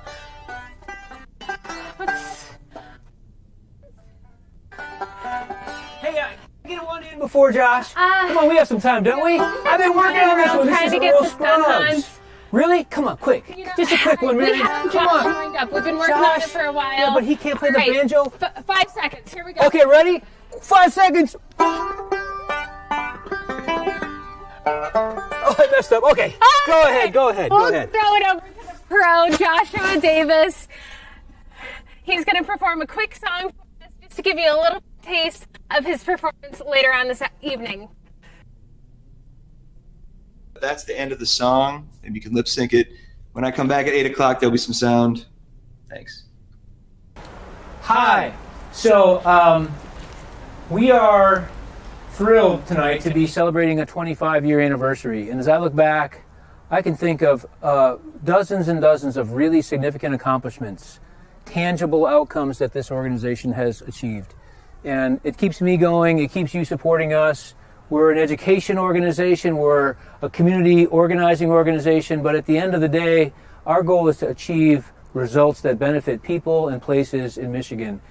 And I'm not overstating this by saying that, in my opinion, after this long journey, one of the very most important successes that we've had in the 25-year history of the organization just happened last week.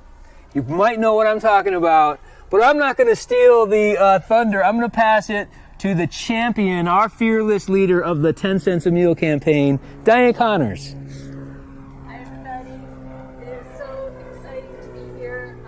Last year, you may remember, at Harvest, we had just gotten word that Governor Whitmer had vetoed 10 cents a meal, and we had thought that it was going to go statewide then, and it was just heartbreaking. And we announced it at Harvest, and we had a big banner up on one of the tent walls that said, "Save 10 cents a meal." Hundreds of you came to a table where we had paper plates that you could decorate that could say, save 10 cents a meal, that we sent to the governor, we sent to legislators, and now we have come full circle. And so it's like right before Harvest again, we're on pins and needles. Okay, after a dicey year because of COVID, and honestly not knowing if it was going to be able to be funded because of that, we persisted. Partners around the state persisted with us. You persisted with us, and we're watching to see what would happen. The governor is signing the budget, and I'm texting people I know in Lansing. I'm texting Wayne Schmidt, Senator Wayne Schmidt, who's been the champion of it. And Wayne Schmidt texts me, and he said, "It's in." And I did what I'm doing now. I looked at that and I breathed in, and when I breathed out, I was just crying. So I'm just so excited, and it's because of people coming together for it, and it's statewide now. It's something that started here, and it's statewide for our kids, for our farms around the state. We want to keep growing it, so please stick with us, and we're going to make this a part of Michigan's identity. Yay! Yeah. Hey, Diane! We need to do this. I couldn't talk. Here you go. Oh, it didn't go, but that's okay.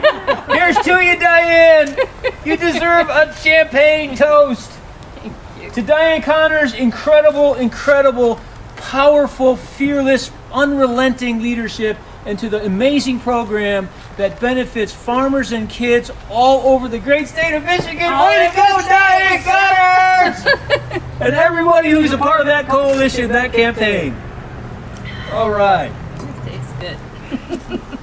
All right, well, it's funny because, I was saying to Diane, you kind of keep it short, but you got to keep it short. We actually have a little more time, so we can talk a little bit further about this. And I'm going to share a little bit about the 25-year anniversary that we're having right now. Well, you might see a video now, or we might email it to you later. It really doesn't matter. But this is 25 years of our organization.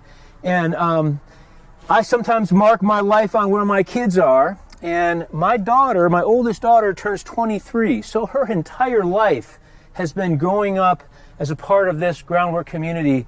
So I think about that a lot. And then just today, I'm not kidding you, I realized that half of my life has been with this organization. 25 years. I was 27 years old when I started working here. And it just, to me, I feel like I couldn't be much luckier. And, you know, I think the thing about it for me is, of course, it's personal. Like, I wake up and pour everything I have into this organization, have done so for a quarter century. And my family, it's personal. But I think what really matters about our organization is personal to all of us. And it's personal to the staff, to the board, to our donors. If you're a supporter of ours and you get a little note from me thanking you or asking you to donate, I think that's a very personal act on your part. It's a decision that you have to make inside. Does this organization stack up to your support, to your standards? And every achievement that we've made, you know, whether it was pushing back against the Hartman-Hammond Bridge, keeping shoreline on the Great Lakes open to walking, 20 years ago, we helped to revitalize the State Natural River Program. Everything we've done has been a collection of people who take it personally and who share in a campaign, a coalition to make something happen. So that's the thing that Diane's speaking of, right? I mean, the coalition of people, both grassroots advocates, leadership from legislators, partners across the state, whether from Detroit or Battle Creek or Grand Rapids, or all across northern Michigan, Lansing policy organizations, you know, somewhere in them, they decided this is personal to me and I'm showing up. And that's the spirit of our organization. It's personal for all of us. And obviously it's personal for Diane, because, I mean, it just comes out through her. So, I don't know, tell us a little bit, Diane, about the coalition. Like, how did you connect 10 cents as such a priority for so many different types of people across Michigan? Well, you know, it's had a ripple effect.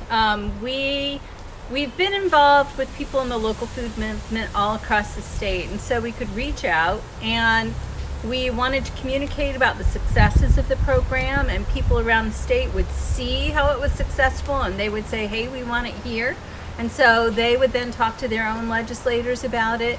But we also knew that people in Detroit, for example, were really interested in it. And so there's a food service director who has now moved on to Houston, who is sort of legendary in school food service director roles, and her name is Betty Wiggins.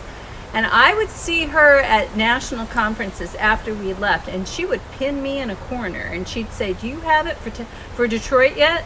And I'd say, well, I'm still working on it, Betty. I'm still working on it. And we approached people at the Detroit Food Policy Council, Winona Bynum, Amy Carras, Kabibi Blount, said, you know, we've got a vision for this to be available for kids statewide. Are you interested in it? Because you can be the face of this in your community. And so we've been working with them to be the face of 10 cents a meal in Detroit. And Winona is a dietitian, and she actually she made a presentation in Detroit, and it was among people who are concerned about health for kids, and they just seized upon it. And one of the people there was the policy chairperson for the Michigan Academy of Nutrition and Dietetics, and they just ran with it. And if you look, we were able to get 600 individuals and 200 organizations from around the state to sign a sign-on letter about 10 cents a meal. Every single county was represented, every single county in Michigan. So the word has spread around Michigan about it. But a lot of the names you'll see there are dietitians from around the state. So people in the healthcare community have really seized upon this as a positive thing for our kids. And Winona was a big part of that. So here she is working on getting 10 cents a meal for the kids of Detroit, for the growers in the Detroit area. Kevin Frank is an assistant food service director there who is really creative with food and really committed to wanting to buy locally grown food, whether it's from larger suppliers because they're a big school district, or whether it's urban growers to meet some specific needs. And he said something about how with COVID this year that he really saw how supply chains are faltering, the national supply chains, you know? So like the big meat processing companies, the big vegetable processing companies, they were shutting down due to COVID. And he said, we can weather this storm with smaller growers because they can weather the storm and help us. Hi, everybody. I'm excited to give some appreciation to the sponsors that support our organization year after year and help make this event happen. I also want to acknowledge quickly that we realized we had an audio problem with Josh Davis's little sample song. I hope he didn't have an audio problem with my banjo tune because I've been working really hard on it. But he's set up and ready for a full set in just a few minutes. So sit tight for Josh. The highlight of the show is coming soon. But I want to talk about the sponsors. Sponsors are companies, mostly companies, a few organizations that step forward and partner with us and kind of help this organization and this event become what it is. So here are a list of wonderful sponsors. The Grand Traverse Regional Community Foundation, Crosshatch, Midwest Supply, Greenstone Credit Union, Traverse City Light and Power, Northern Building Supply, Thompson O'Neill, Higher Grounds Trading Company, Jack and Susan Seaman, Rick Korndorfer, Traverse Area Association of Realtors, TC Downtown Association, Consumers Energy, Blue Cross Blue Shield, Events North, Brick and Corbett, First Community Bank, the HP Foundation, the Little Fleet, Mammoth Distillery, Shorts Brewing Company, Big Little Wines, Maubie Sparkling Wines, Do the 22, Planted Cuisine, Oriana, Michigan Farm Co-op, Fustini's, Voss Equipment, Taste of Local Difference, and then we have our presenting sponsor, which I want to take a minute to talk about a little bit. Well, first of all, thank you to all those wonderful companies. And if we can do anything to help strengthen our community and build local economic resilience, support these wonderful companies. These are companies that believe in the pro-environment, pro-economy mission of the Groundwork Center.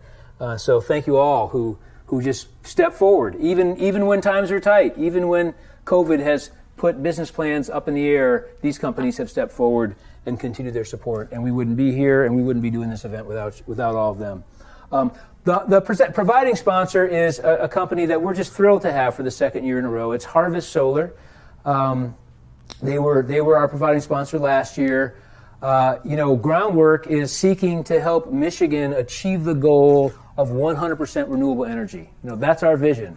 We can do it city by city. We can get state policy passed. We can move faster towards a clean energy future, and it's largely depends on electric energy and the benefits of renewable energy. So while that's our goal, Harvest Solar is helping us as a state reach that goal one solar installation at a time. It's a company based in Jackson, Michigan. It's a family-owned company. The Olenek family is just a wonderful group of people. The whole staff feels like it's a family. It's the kind of company that we just love to partner with. And we have a great little video from Ken Zabera, their primary spokesperson as a salesperson who works with farms and communities, particularly in northern Michigan. So with that, I'm going to pass it over to a short video from our providing sponsor, Harvest Solar, and Ken Zabera. Hey everyone, Zabera here, Harvest Solar. I'm standing out here in the rain, which is unfortunate, but kind of a nice example because we're still making really good solar power in the rain. Thanks for coming to the Harvest at Home virtual event. We've been sponsoring this event now for the second year in a row, and we're happy to sponsor it and love this event because we love what Groundwork Center is doing, and more importantly, we love this crowd. You guys, the small businesses in the rural community. We specialize in solar projects, but specifically for farms and rural businesses. So we love this crowd, we love this community, and we hope you guys are enjoying the event. Please look us up sometime, harvestsolar.com, and see what the solar. So now I'm really, really excited to announce our musical guest for the evening, Joshua Davis.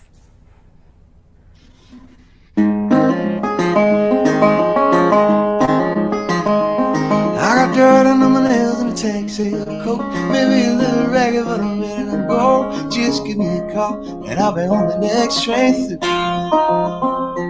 Take your time, I'm always gonna be here for you. My love is like the sun, my love is like the moon. My love will stick with you like a Beach Boys tune. You can wear out the record, but the melody rings true. Don't worry, baby, I'm always gonna be here. Gonna be here for you. Oh, steady as a rain, tapping out a rhythm on the window pane. Oh, all I got is time. There's nothing you can do to make me change my mind. Yes, some doors close when the clock turns 5. You can wake me up in the middle of the night. You won't catch a pretty woman with chicks too. My window's always open. I'm always gonna be here for you.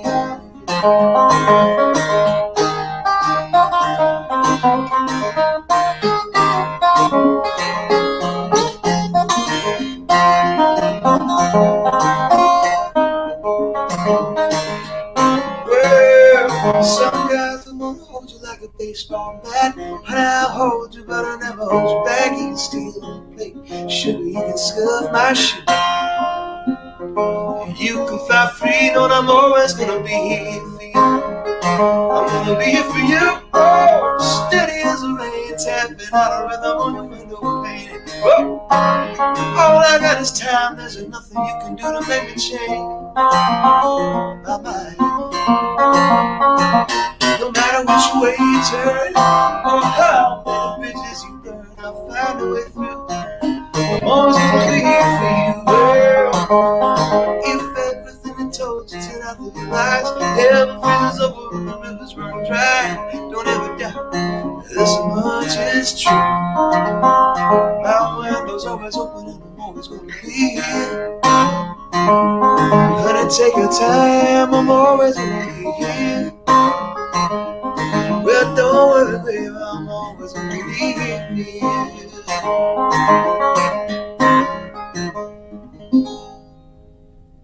All right, everybody. Thanks so much. Thanks for being here. Thanks for being here for the Groundwork Center, which does such amazing work in our community. And I'm happy to be a small part of tonight to hold them up, and I hope you're holding them up.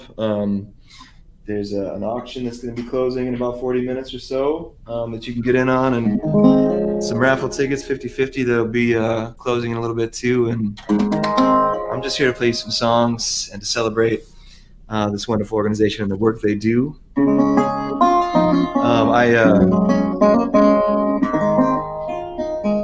I've known Hans and other folks from the organization for many years.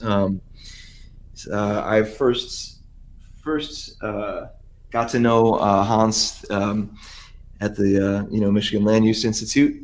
It was my first out of town gig when I was living in Lansing, and Stepping It had just begun. Was at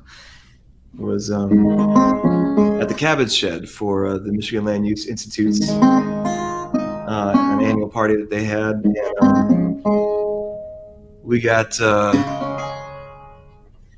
booked there through mutual friends, and came up north, and we were like, oh, we could do this. We could do this traveling thing. And it was such a great party out at the Cabbage Shed. It was a great night, and I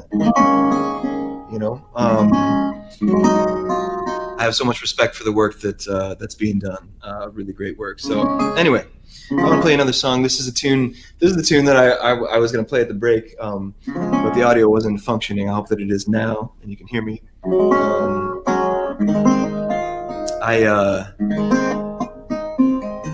This is a tune from my good friend Seth Bernard. It's one of my favorite of his. It's called Collage.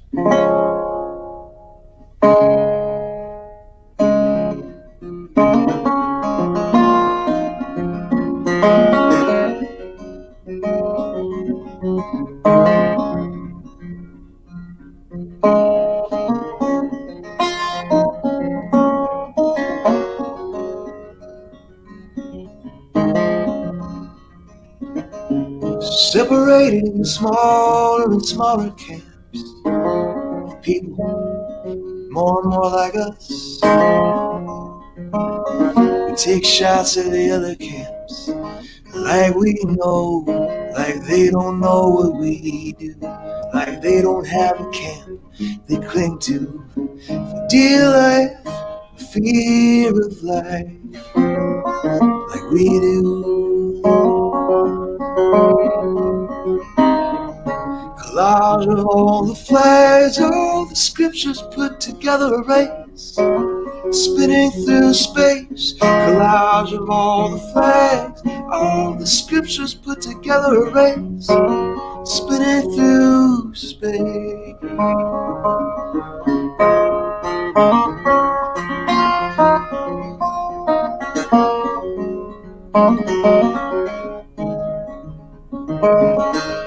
Separated and scattered into little islands, we make names for the landscapes. We take shots at the other islands, cause this one feels right, cause their music doesn't make sense, and their language sounds so silly. They think they know their way into the light. They must be wrong, cause our way feels so right. Should we travel there and try to teach them? Should we travel there, prepare to fight them? Should we stay here and live in fear of being wrong, of being taught, of being killed? Collage of all the flags, all of the scriptures put together, a race spinning through space. Collage of all the flags, all of the scriptures put together, a race spinning through space. A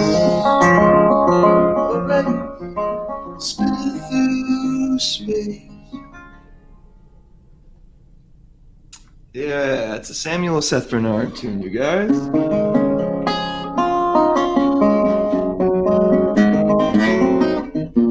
I love that one. I hope you're doing well out there tonight.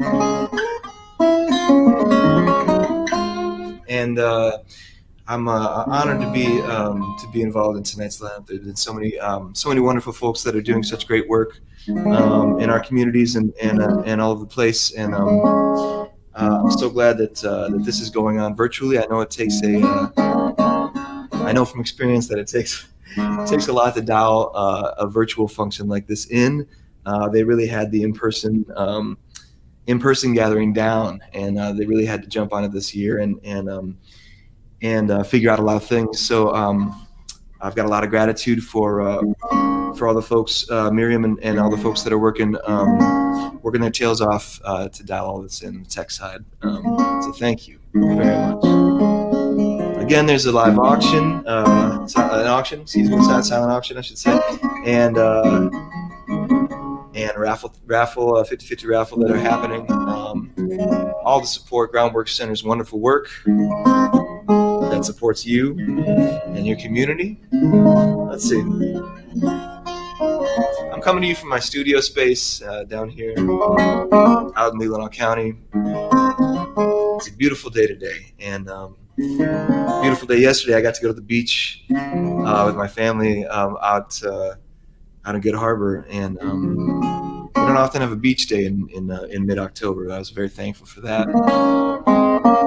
All right, let's see. We're gonna play.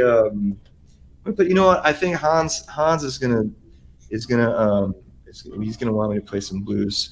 Hans is always asking for blues. You know, and it's you know, the music that I started playing guitar to.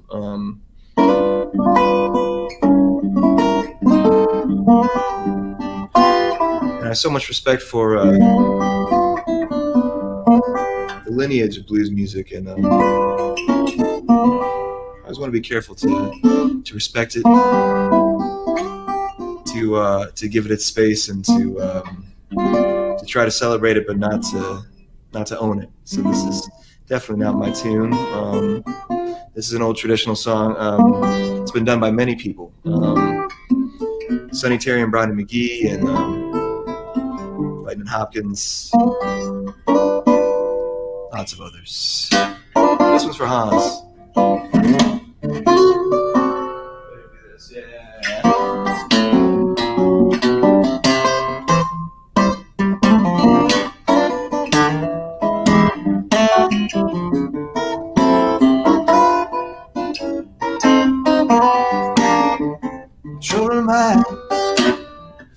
I'm blue, but I won't be blue always,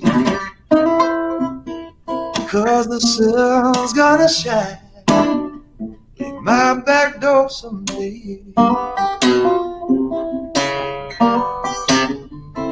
My good girl, she quit me. I was sure does grieve my mind. Sometimes I feel like living, baby, but then again I feel like dying. With trouble in mind, I'm blue, but I almost lost my mind. Sometimes I feel like living, baby, then again I feel like dying.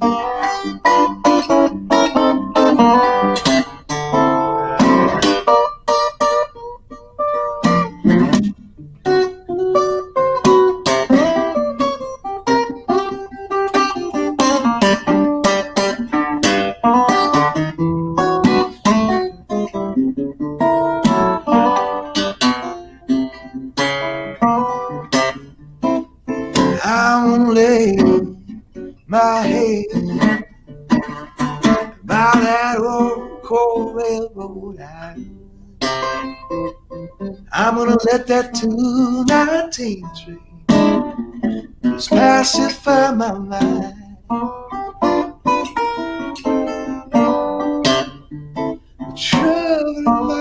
Trouble mind, I'm blue. Oh, my poor heart is beating slow. I've never had so much trouble in my whole life before.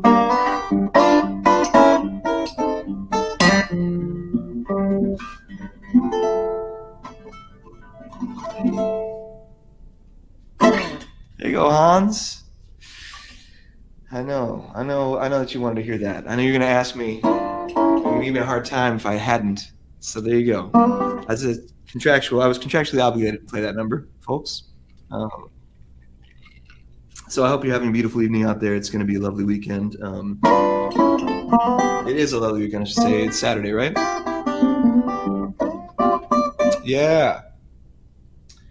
Agreed. Yeah, the Food Relief Fund. Yes. There's so much good work, and it's multifaceted, and that's the beautiful thing is that there's all these elements that the Groundwork Center that ties together, and finds all these beautiful lines between, and there's lots of great work being done. So thanks for being here. Thanks for listening. I'm honored again to be a part of this. I'm gonna I think I'm gonna I'll play one more song on this guitar since I've got it in my hands. I'll play one more. I'm gonna play a Mississippi John Hurt song. Just one more for Hans, because he was bold enough to get out his banjo. I had no idea, and I hope if he wants banjo lessons, he should just call me up. You know, yeah, it's a pleasure, Aiden. Happy to be here for Groundwork. We'll do one for Hans here. This is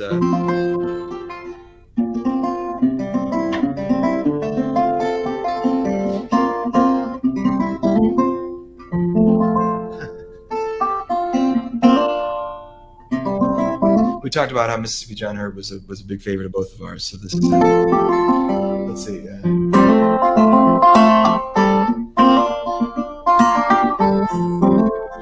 My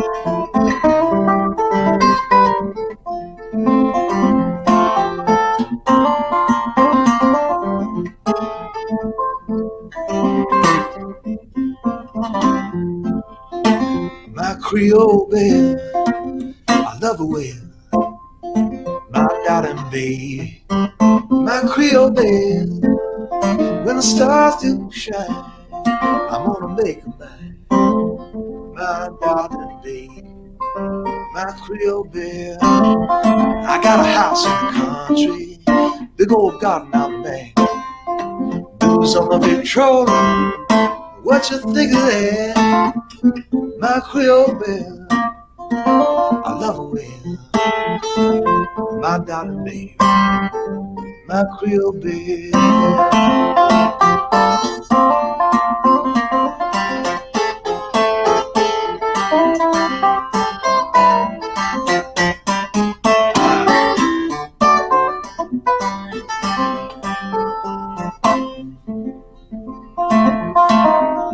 Got a house in the country, big old garden out back, blues on the Victrola. What you think of that?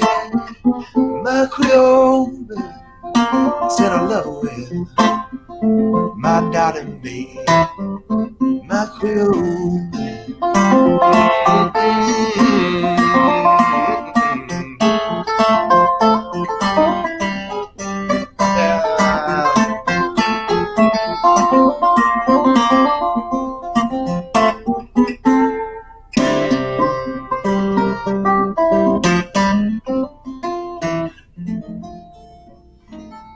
There you go, one more for you, Hans. That's an old Mississippi John Hurt song. My Creole Belle. That's right. The 50-50 raffle closes in 13 minutes, folks. I'm going to switch guitars. And while I'm doing that, you can take your chance to I'm glad that I can. Oh, thanks, Gwen. I'm glad that I can entertain your cat. I'll make quick movements. Screen like, okay. We're gonna play that one over there. I'll put this one here. It needs a nice seat. Here we go. Yeah. So silent auction closes soon too. 28 minutes, folks.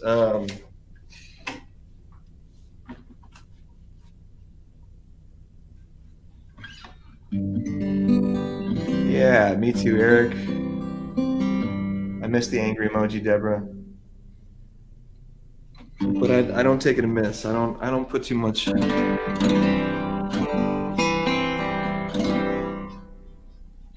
But no, I don't read into emojis too far. I just let them lie.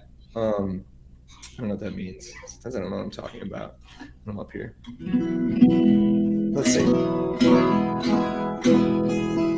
We'll do this one. When I say we, I mean me. Hold on just a second.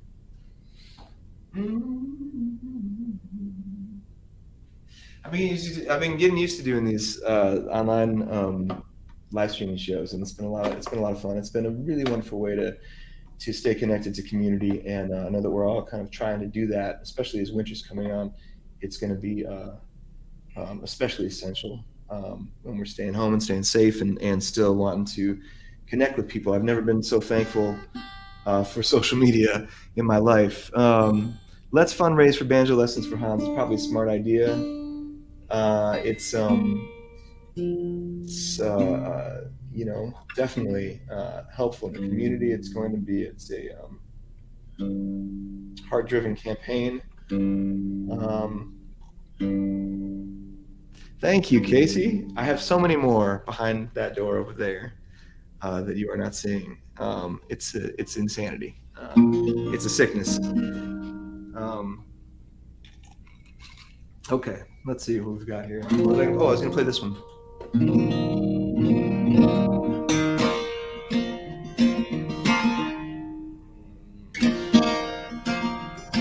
This is a tune called The Break of Day. Every day we roll from town to town, see another mom papa just getting shut down.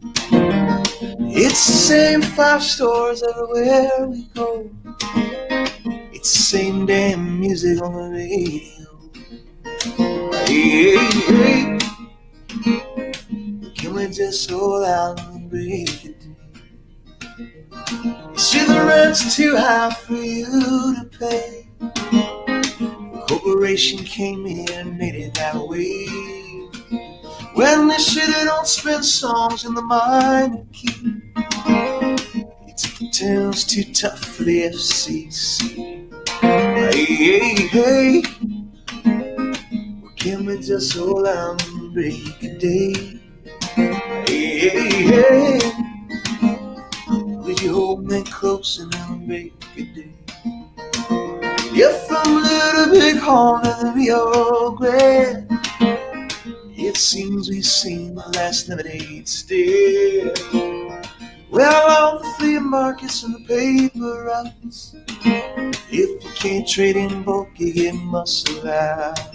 Hey, hey, hey, can we just hold on and break a day? Hey, hey, hey, would you hold me close and break a day?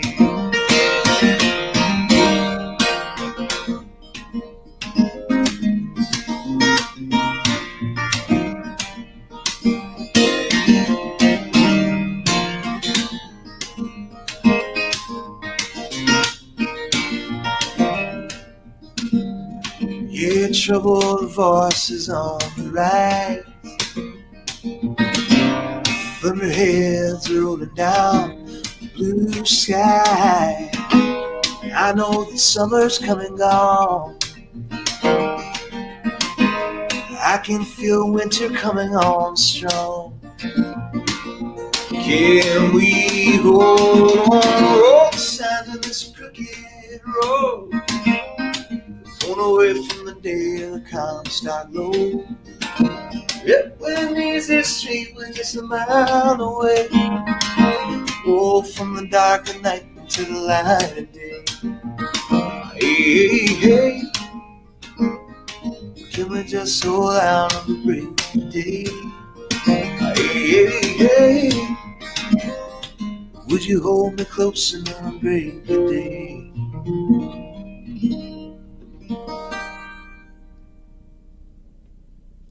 All right. Hey, Sally Van and Chris Treater. Oh, my goodness. I haven't seen you guys in so long. I miss you so much. Nice to see you virtually, popping up on my screens.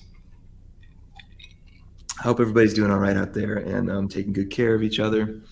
And it is, yes, it's one of my all-time favorite songs too, Sally. It felt appropriate. I don't have my banjo down here. I'm not going to play. And I'm respectful enough to not play my banjo where people can hear.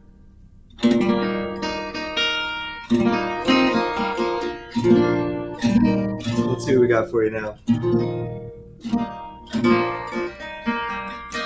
Oh, I want to, I want to do this one since I did one of Seth's tunes. I'm gonna. This is one of my all-time favorite songs in the world. It's written by one of my favorite Michigan songwriters, Jen Siggett, and I feel like playing it, so I'm gonna play it for you. And nobody can stop me because it's just me down here, folks.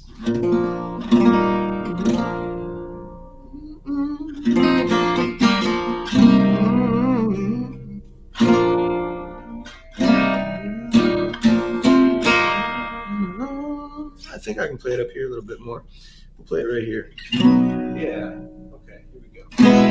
This is a Jen Siggett song called Sugar High.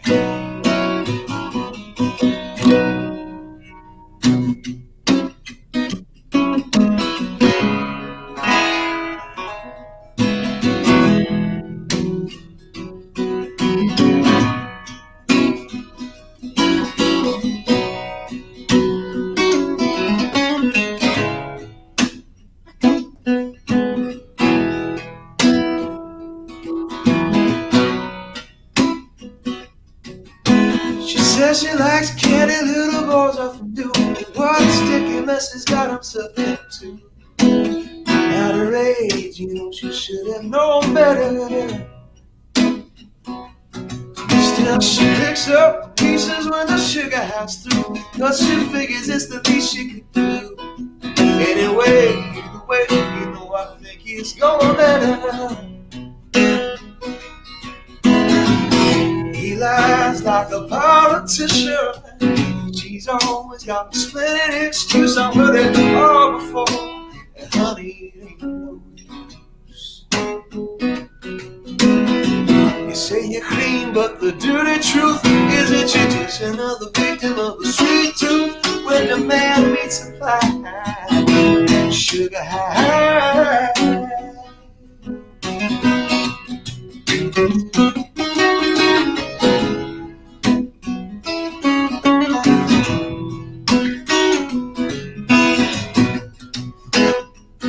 Oh, alone on a throne with no money to blow, sits the queen of the party with nowhere to go. So she crowns a coat with crown and croak and grenadine. Beneath the lines in the mirror is somebody she used to know, buried long ago in the snow. Goes into town with a smile of sapling. Oh, yeah. He lies like a politician. She's always got a splendid excuse. I've heard it all before, and honey, it ain't no use. You say you're clean, but the dirty truth is that you're just another victim of a sweet tooth. When the man meets supply, sugar high.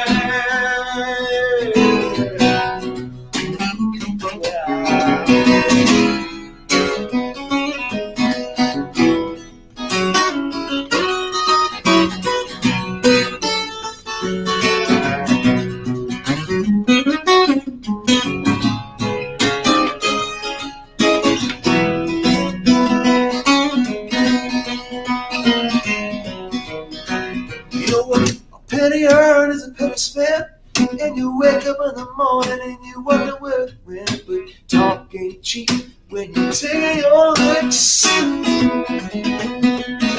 Now you're only coming up when you're looking for a loan or a ride to the pond. You sell anything you want, 'cause you never met a problem that your stuff can't fix. Yeah.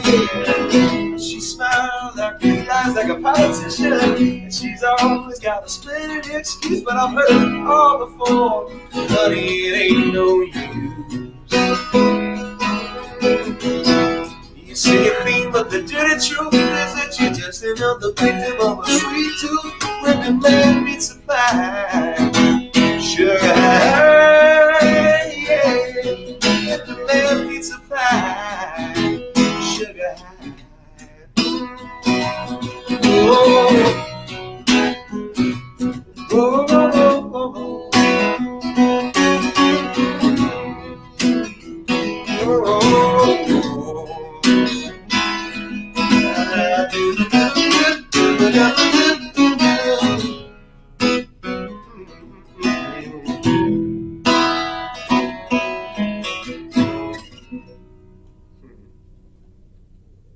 Yeah, all right.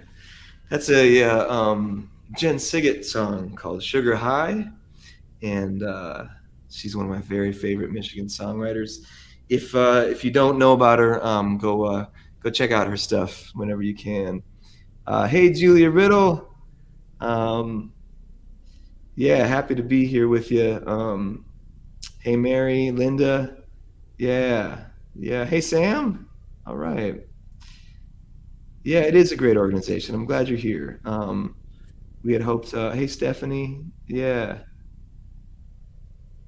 So many great people doing wonderful work, and I'm happy to be an end cap to it. And obviously there's a lot more work to be done, and we're grateful for your support in doing it. And I am the 50/50 raffle closes in just a few seconds, folks. That's what's going on. So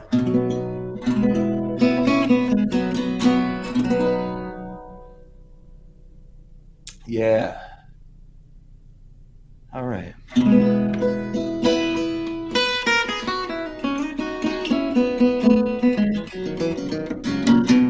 Hey, from Boyne City, yeah. All right, Mitchell.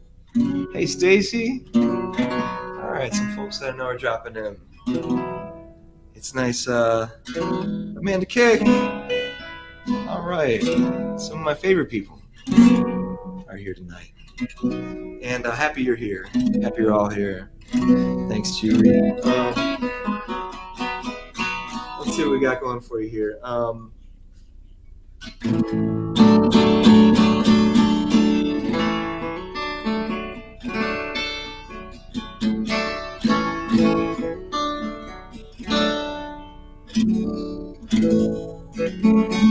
So oh man, I should have got on that box of food thing. What was I thinking? Good. Yeah, quarantine weekends, right? You got to find a way to break it up. We're coming into winter now, and you know, we got to do what we can to keep from going insane. That's key, you know. It's really key. So let's see. Harvest at the Commons live next year. I would be happy to do that as long as we're through it in the clear. Which here's to that. Let's see. Yeah, here's to being together again, you know? But until then, we can do this, and it's a beautiful thing. So, anyway, Chris Streeter was just hanging out. I'm gonna play you a song that I wrote for an album called Miracle of Birds. That was based on my travels with On the Ground, which is another really wonderful organization that Chris Streeter is one of the founders of. Does wonderful work with fair trade farming communities all over the world, fair trade artisans.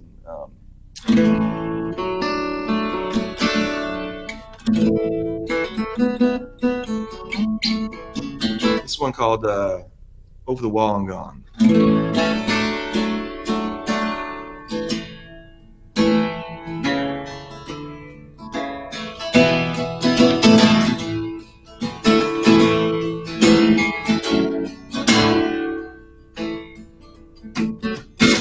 Staring at the cloudless sky.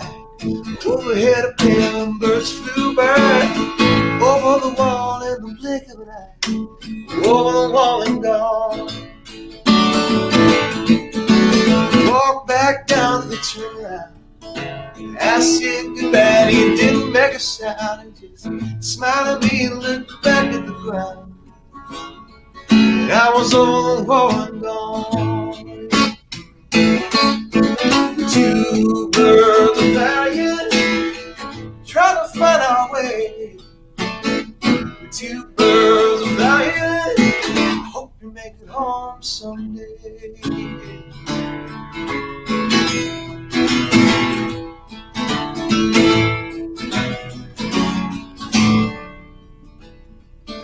Well, I'm white knuckling a rocking chair. Up on the river, hear the call to play. I'm thinking about him and I'm never square. He's all and gone. I wanted in the market till the nighttime came. Lost among the whispers of 1,000 claims. Gotta make sense of all this shame. I was all and gone. Two birds are flying, trying to find our way.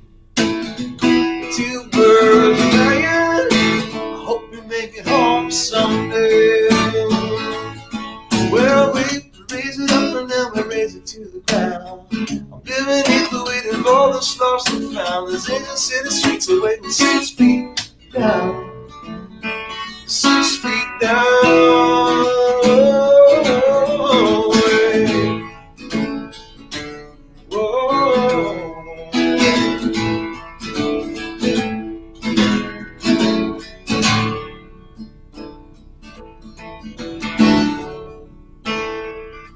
We're back down on the ground at JFK. The flight home felt like a ricochet. Well, it's 10,000 miles for a stone's throw away.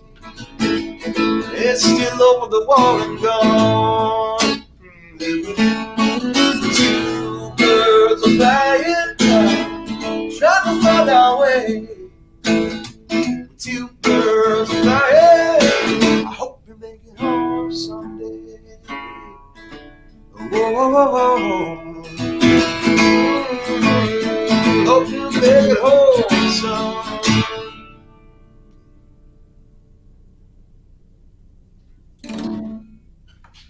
Hey, thanks, Nick. That's so nice to hear. I appreciate that. Man, all right, I'm happy to be here, folks. You know, hold on just a second, folks. Yeah, no, that's fine. That's fine. I can keep playing.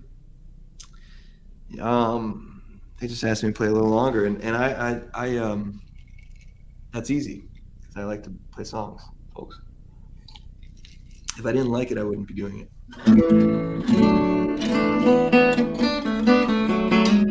So yeah, so I'm so grateful to be here as an end cap to a beautiful evening, and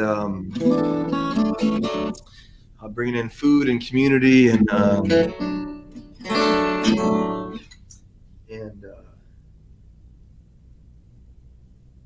working together, art and I'm so confused, Amanda. I don't know what's going on. Apparently you're chilling with your cat. All right, let's see what we got for you. I wanted to do this one again. Oh yeah, the silent auction closes soon, folks. There's a link. There's a link right there, so check it out. It's like right, where's it gonna be? Nope, it's over here. Right down. Wait, I'm gonna go down further. Right there. I'm gonna hold on to it. I'm going to cradle it. There it is. Love you too, Chris. I'll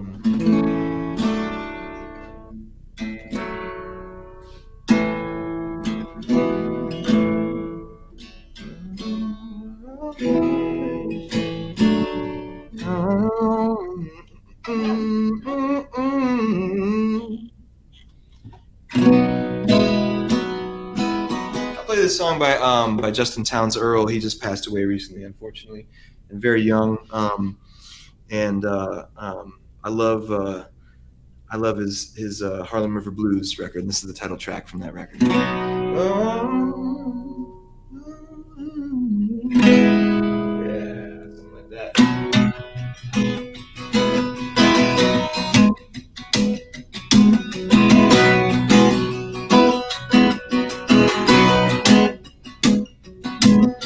Lord, I'm going uptown to the Harlem River to drown. Dirty water's gonna cover me over, and I'm not gonna make a sound. I'm on the road, mama, I gotta go, I gotta get there while I still can. Troubled days are behind me now, and I know they're gonna let me in. When you see me walking up the empty yard, just singing in the crowd of my hand. Tell my mama I love her, tell my father I tried. Give my money to my baby to spare. Lord, I'm going up in town to the Harlem River to drown. Dirty water's gonna cover me over, but I'm not gonna make a sound.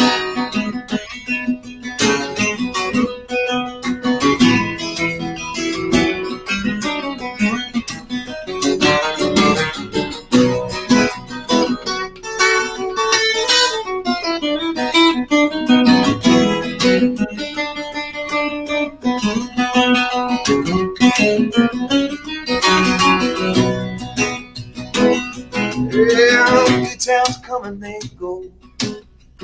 Even a good man will break. He let all his troubles just to bury him whole, even though he knows what's at stake. So I'm not taking no chances, killing over. I'm still good in his grace. Said I'm no fool, mama, I know the difference between telling and choosing my fate. Lord, I'm going on the town to the Harlem River to drown. Dirty water's gonna cover me over, but I'm not gonna make a sound. But I'm going up a town to the Harlem River to drown. Dirty water's gonna cover me over, but I'm not gonna make a sound.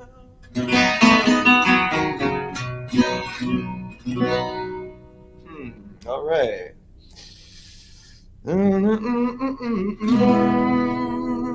What a loss. You guys got to check out that Harlem River Blues record. It's a really, really wonderful record. It's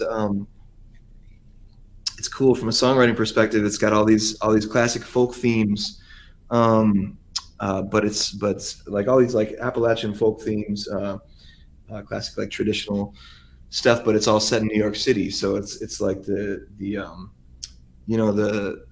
there's all these like train songs, these old like folk songs about trains. And he wrote one for that record, but it's a subway, it's the working for the MTA, which is a great song too. Hey, thanks, Dan. Yes, I am grateful to everybody that's making this happen. I know that it took a lot of work from a lot of people. Don't stop believing. 9:15. You guys are the boss. I'll keep playing. I don't care. I love to play. Let's see what we got for you right now.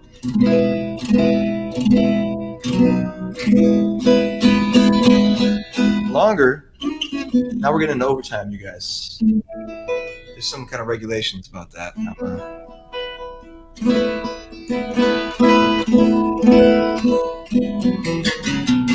I'm a union musician, you guys. Can't be doing that. Musicians. Local 1000, the Traveling Musicians Union, and proud member. Let's see what we got. I'll play this one for you. Up here.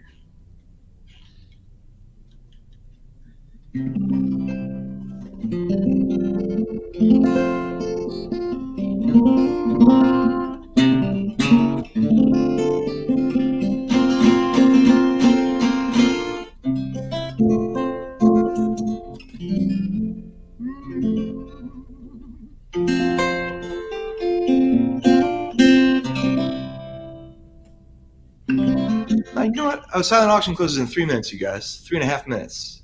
So you better get on it. Get on now. There's a lot of great stuff. I'm gonna switch guitars. That didn't happen. I'm gonna switch guitars real quick here and play something on this guy. Because I can. This is I should introduce you to all my guitars. Something I don't do. Not all of them, because there's a lot of them that aren't being played right now.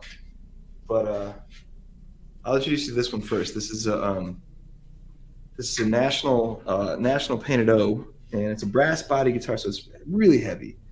I mean, really, really. That slide, bro. Really heavy, and you'll notice I don't play it very often. Maybe one tune and I put it back because I'm lazy. But it sounds good.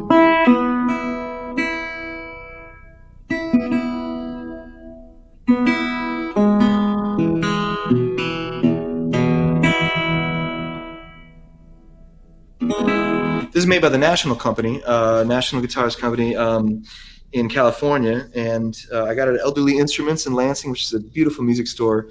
I got a lot of my instruments from, and it's a guitar. You usually see these National Orthophonic guitars that are nickel plated, and so they have like a reflective covering on them, reflective surface on them, like in that Paul Simon song, "Shining Like a National Guitar." I do not name my guitars. They are just that guitar, or this guitar, or the blue guitar.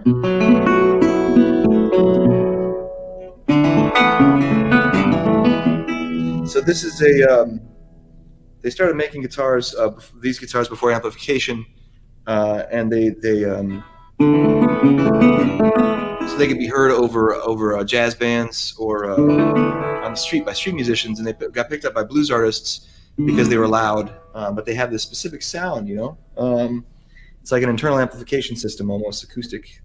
Comes out of this hubcap looking thing down here.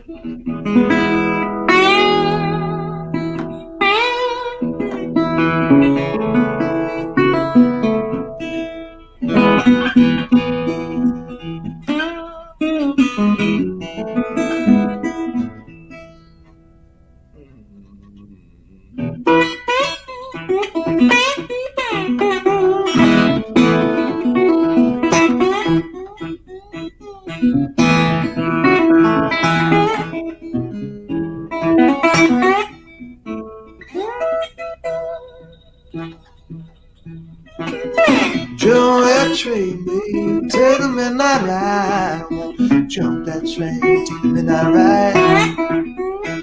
Jump that train, take the midnight ride. Ain't gonna leave you without you by my side. Thanks, Shauna. Pebbles at your window, rapping upon your gate. Oh, pebbles at your window, rapping upon your gate. Pebbles at your window, rapping upon. You scream no while, I got no time to wait.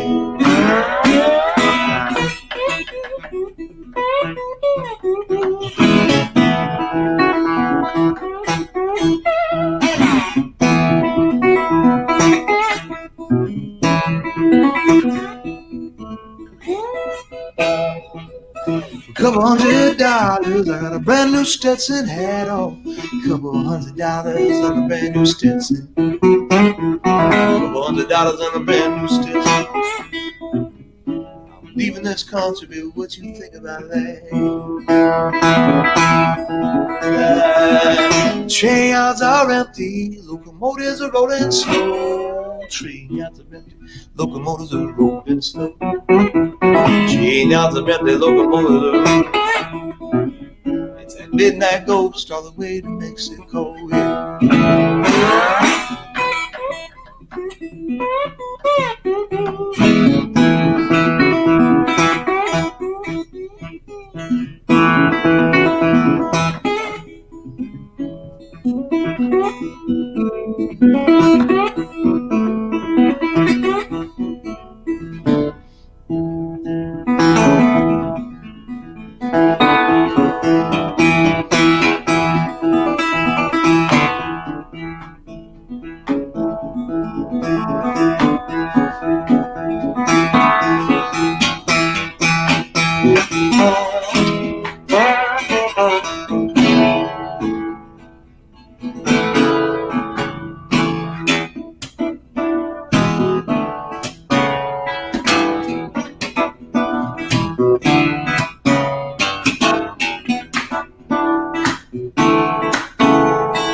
Jump that train, baby, take the midnight ride. Jump that train, take the midnight ride. Jump that train, take the midnight ride. I ain't gonna leave you without you by my side. I ain't gonna leave you without you by my side.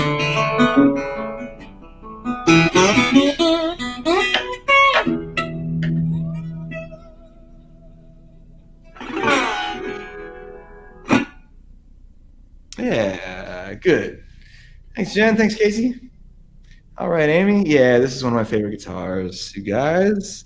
It's heavy, though. I can't play it for very long. Oh, it's awful. It's an awful thing.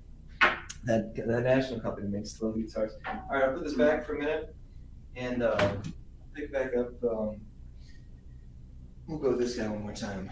You'll notice, I'll just a little bit of something here for you.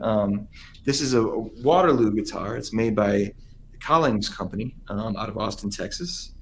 And they have a wonderful company over there. And they started making these Waterloo guitars patterned after this guitar. This is a Gibson Kalamazoo guitar made in the city of Kalamazoo, as you can see. Back in the late 30s, 1937, I believe, KG-11 Kalamazoo guitar made by Gibson. And this is the Waterloo. It's patterned after the Kalamazoo. You can see the similarities. This one's got a little bit of a shorter bout to it. But anyway, it's kind of a cool thing.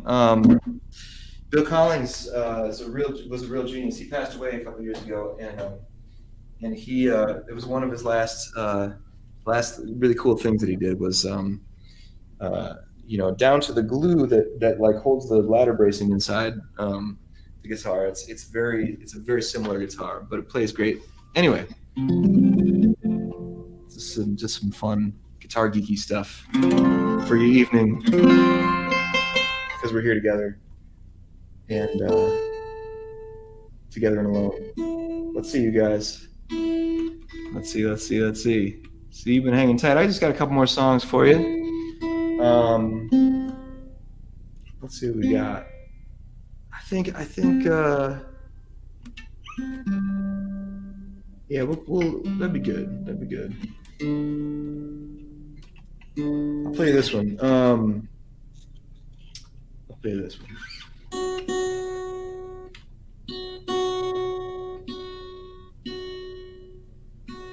I love Wheatland Music Festival. It's a great one. One of my favorites, and I'm excited for when we can gather together again. That's for sure.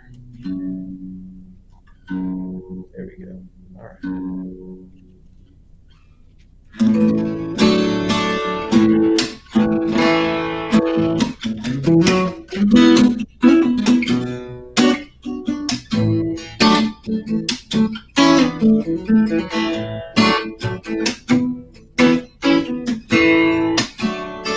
Some people hunger for the greenback bill.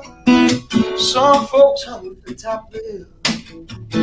Some people just trying to get a decent meal, but I know that we can turn it around.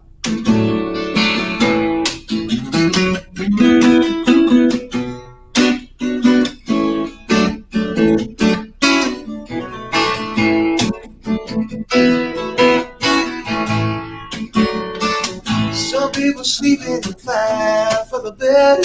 Some folks are dreaming of the old homestead. Some just need a place to lay their head. Well, I know that we can turn it around. I know that we can turn it around.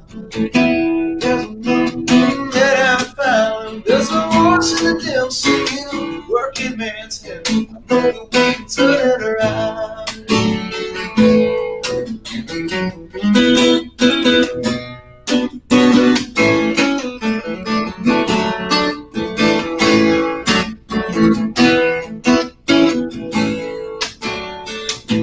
Level bottom of the home on high, and in the land of the endless sky.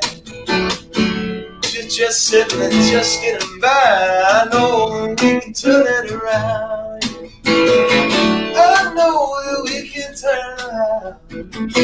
There's one thing that I found. There's a voice in them singing and working hands. I know that we can turn it around.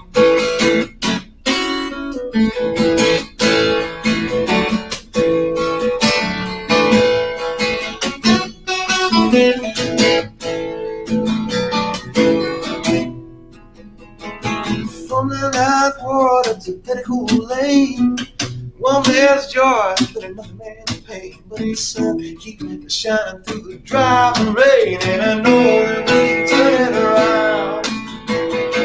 I know that we can turn it around. Just one thing that I found. There's a voice in them singing and working hands. I know that we can turn it around. I know that we can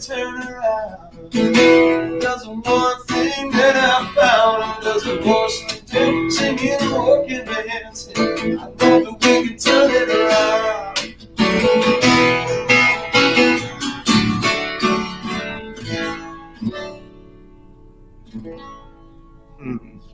Working man's hymn.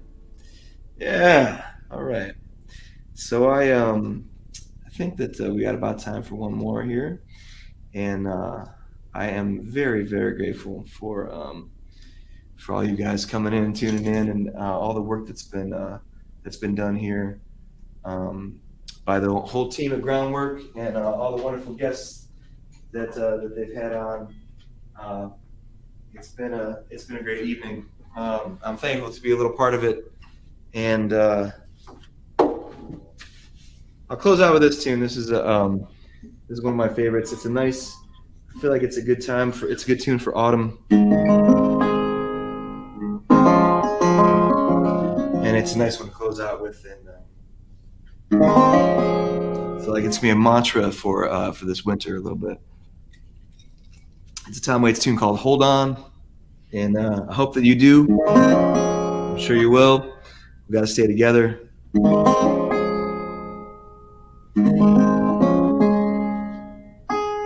And I give my neighbors a heads up that our neighbors aren't very close by, and we live kind of out in the country a little bit, and I'm very quiet down here. It's a soundproof room, folks. Mostly soundproof. Anyway, I'm very grateful. My name is Joshua Davis. You can find me on the internets.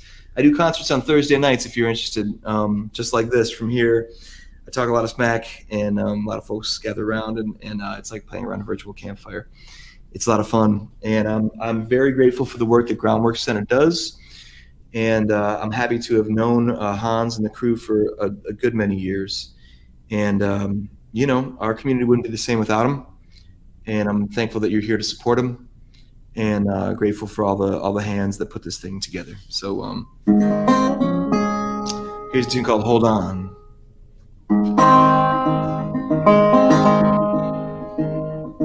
They hung a sign up in our town.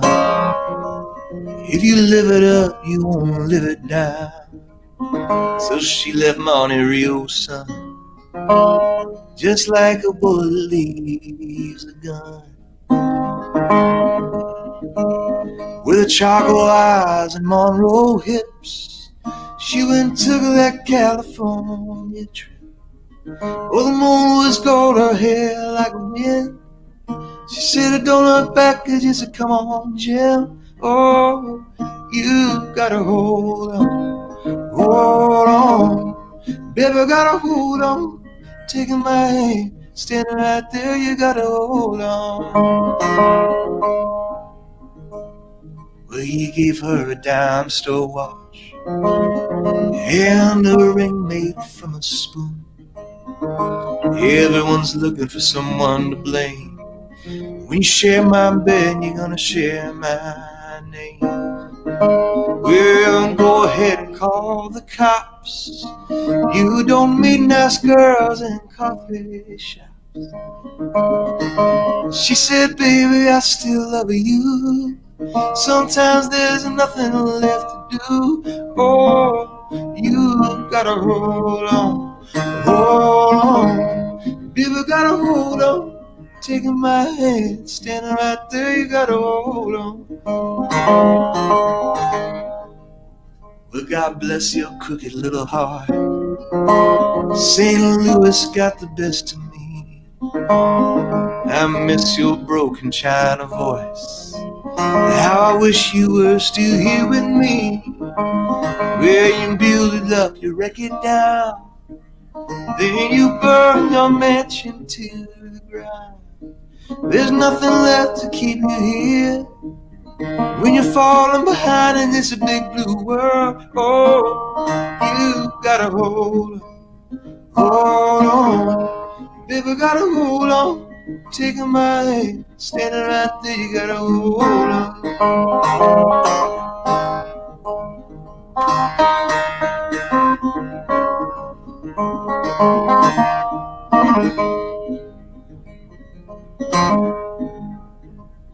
Down by the Riverside Motel, It's 10 below and falling in my 99-cent store. She closed her eyes and started swaying. Well, it's so hard to dance that way when it's cold and there's no music, and your old hometown so far away. But inside your head there's a record's playing a song called Hold On, Hold On. People gotta hold on, taking my hand, standing right there, you gotta hold on, hold on. People gotta hold on, standing right there, standing right there, you gotta hold on. Baby, you gotta hold on. Oh, you gotta hold on, baby, you gotta hold on. You gotta hold on. Oh, you gotta hold on.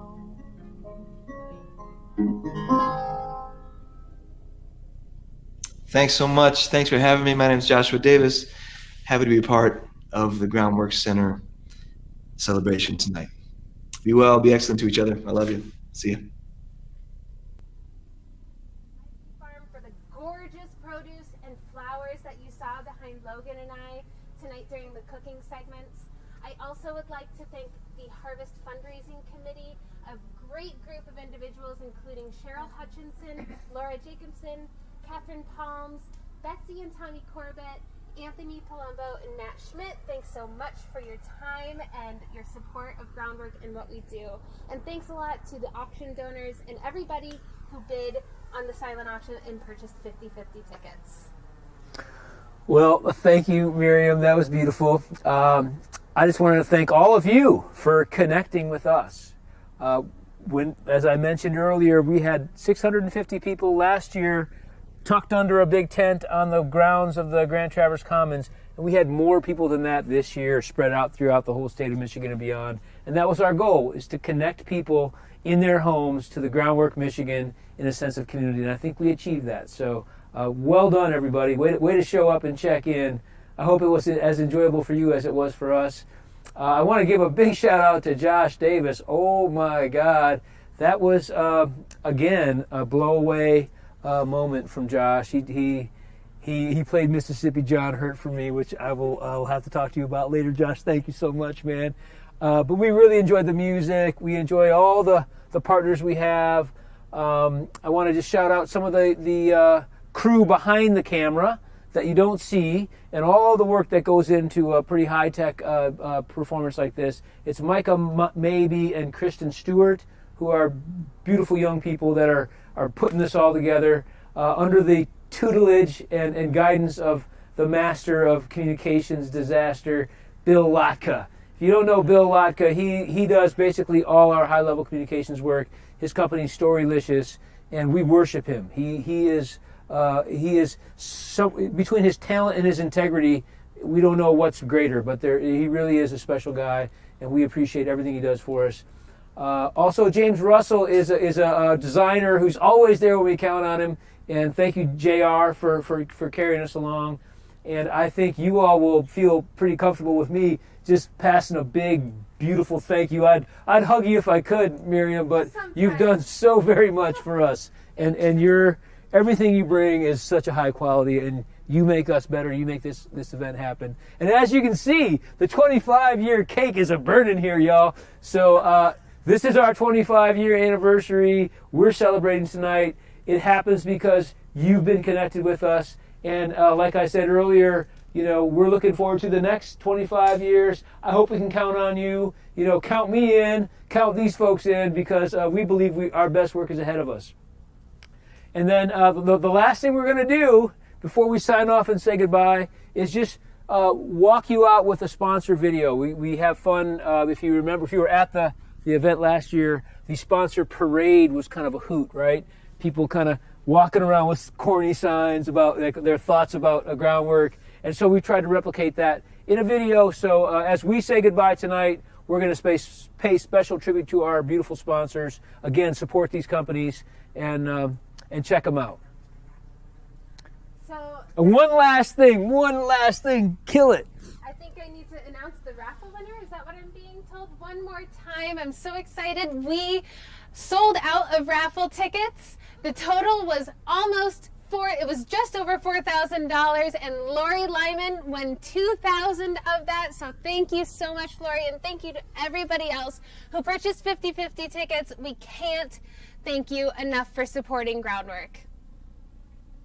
Good night, everybody. Have a great night. Thank you so much Carry for joining on. us. Muy bien. Bye-bye. Harvest at Home is made possible by the generous support of our sponsors. Harvest Solar sells and installs turnkey solar energy projects to reduce your reliance on utility power and fossil fuels.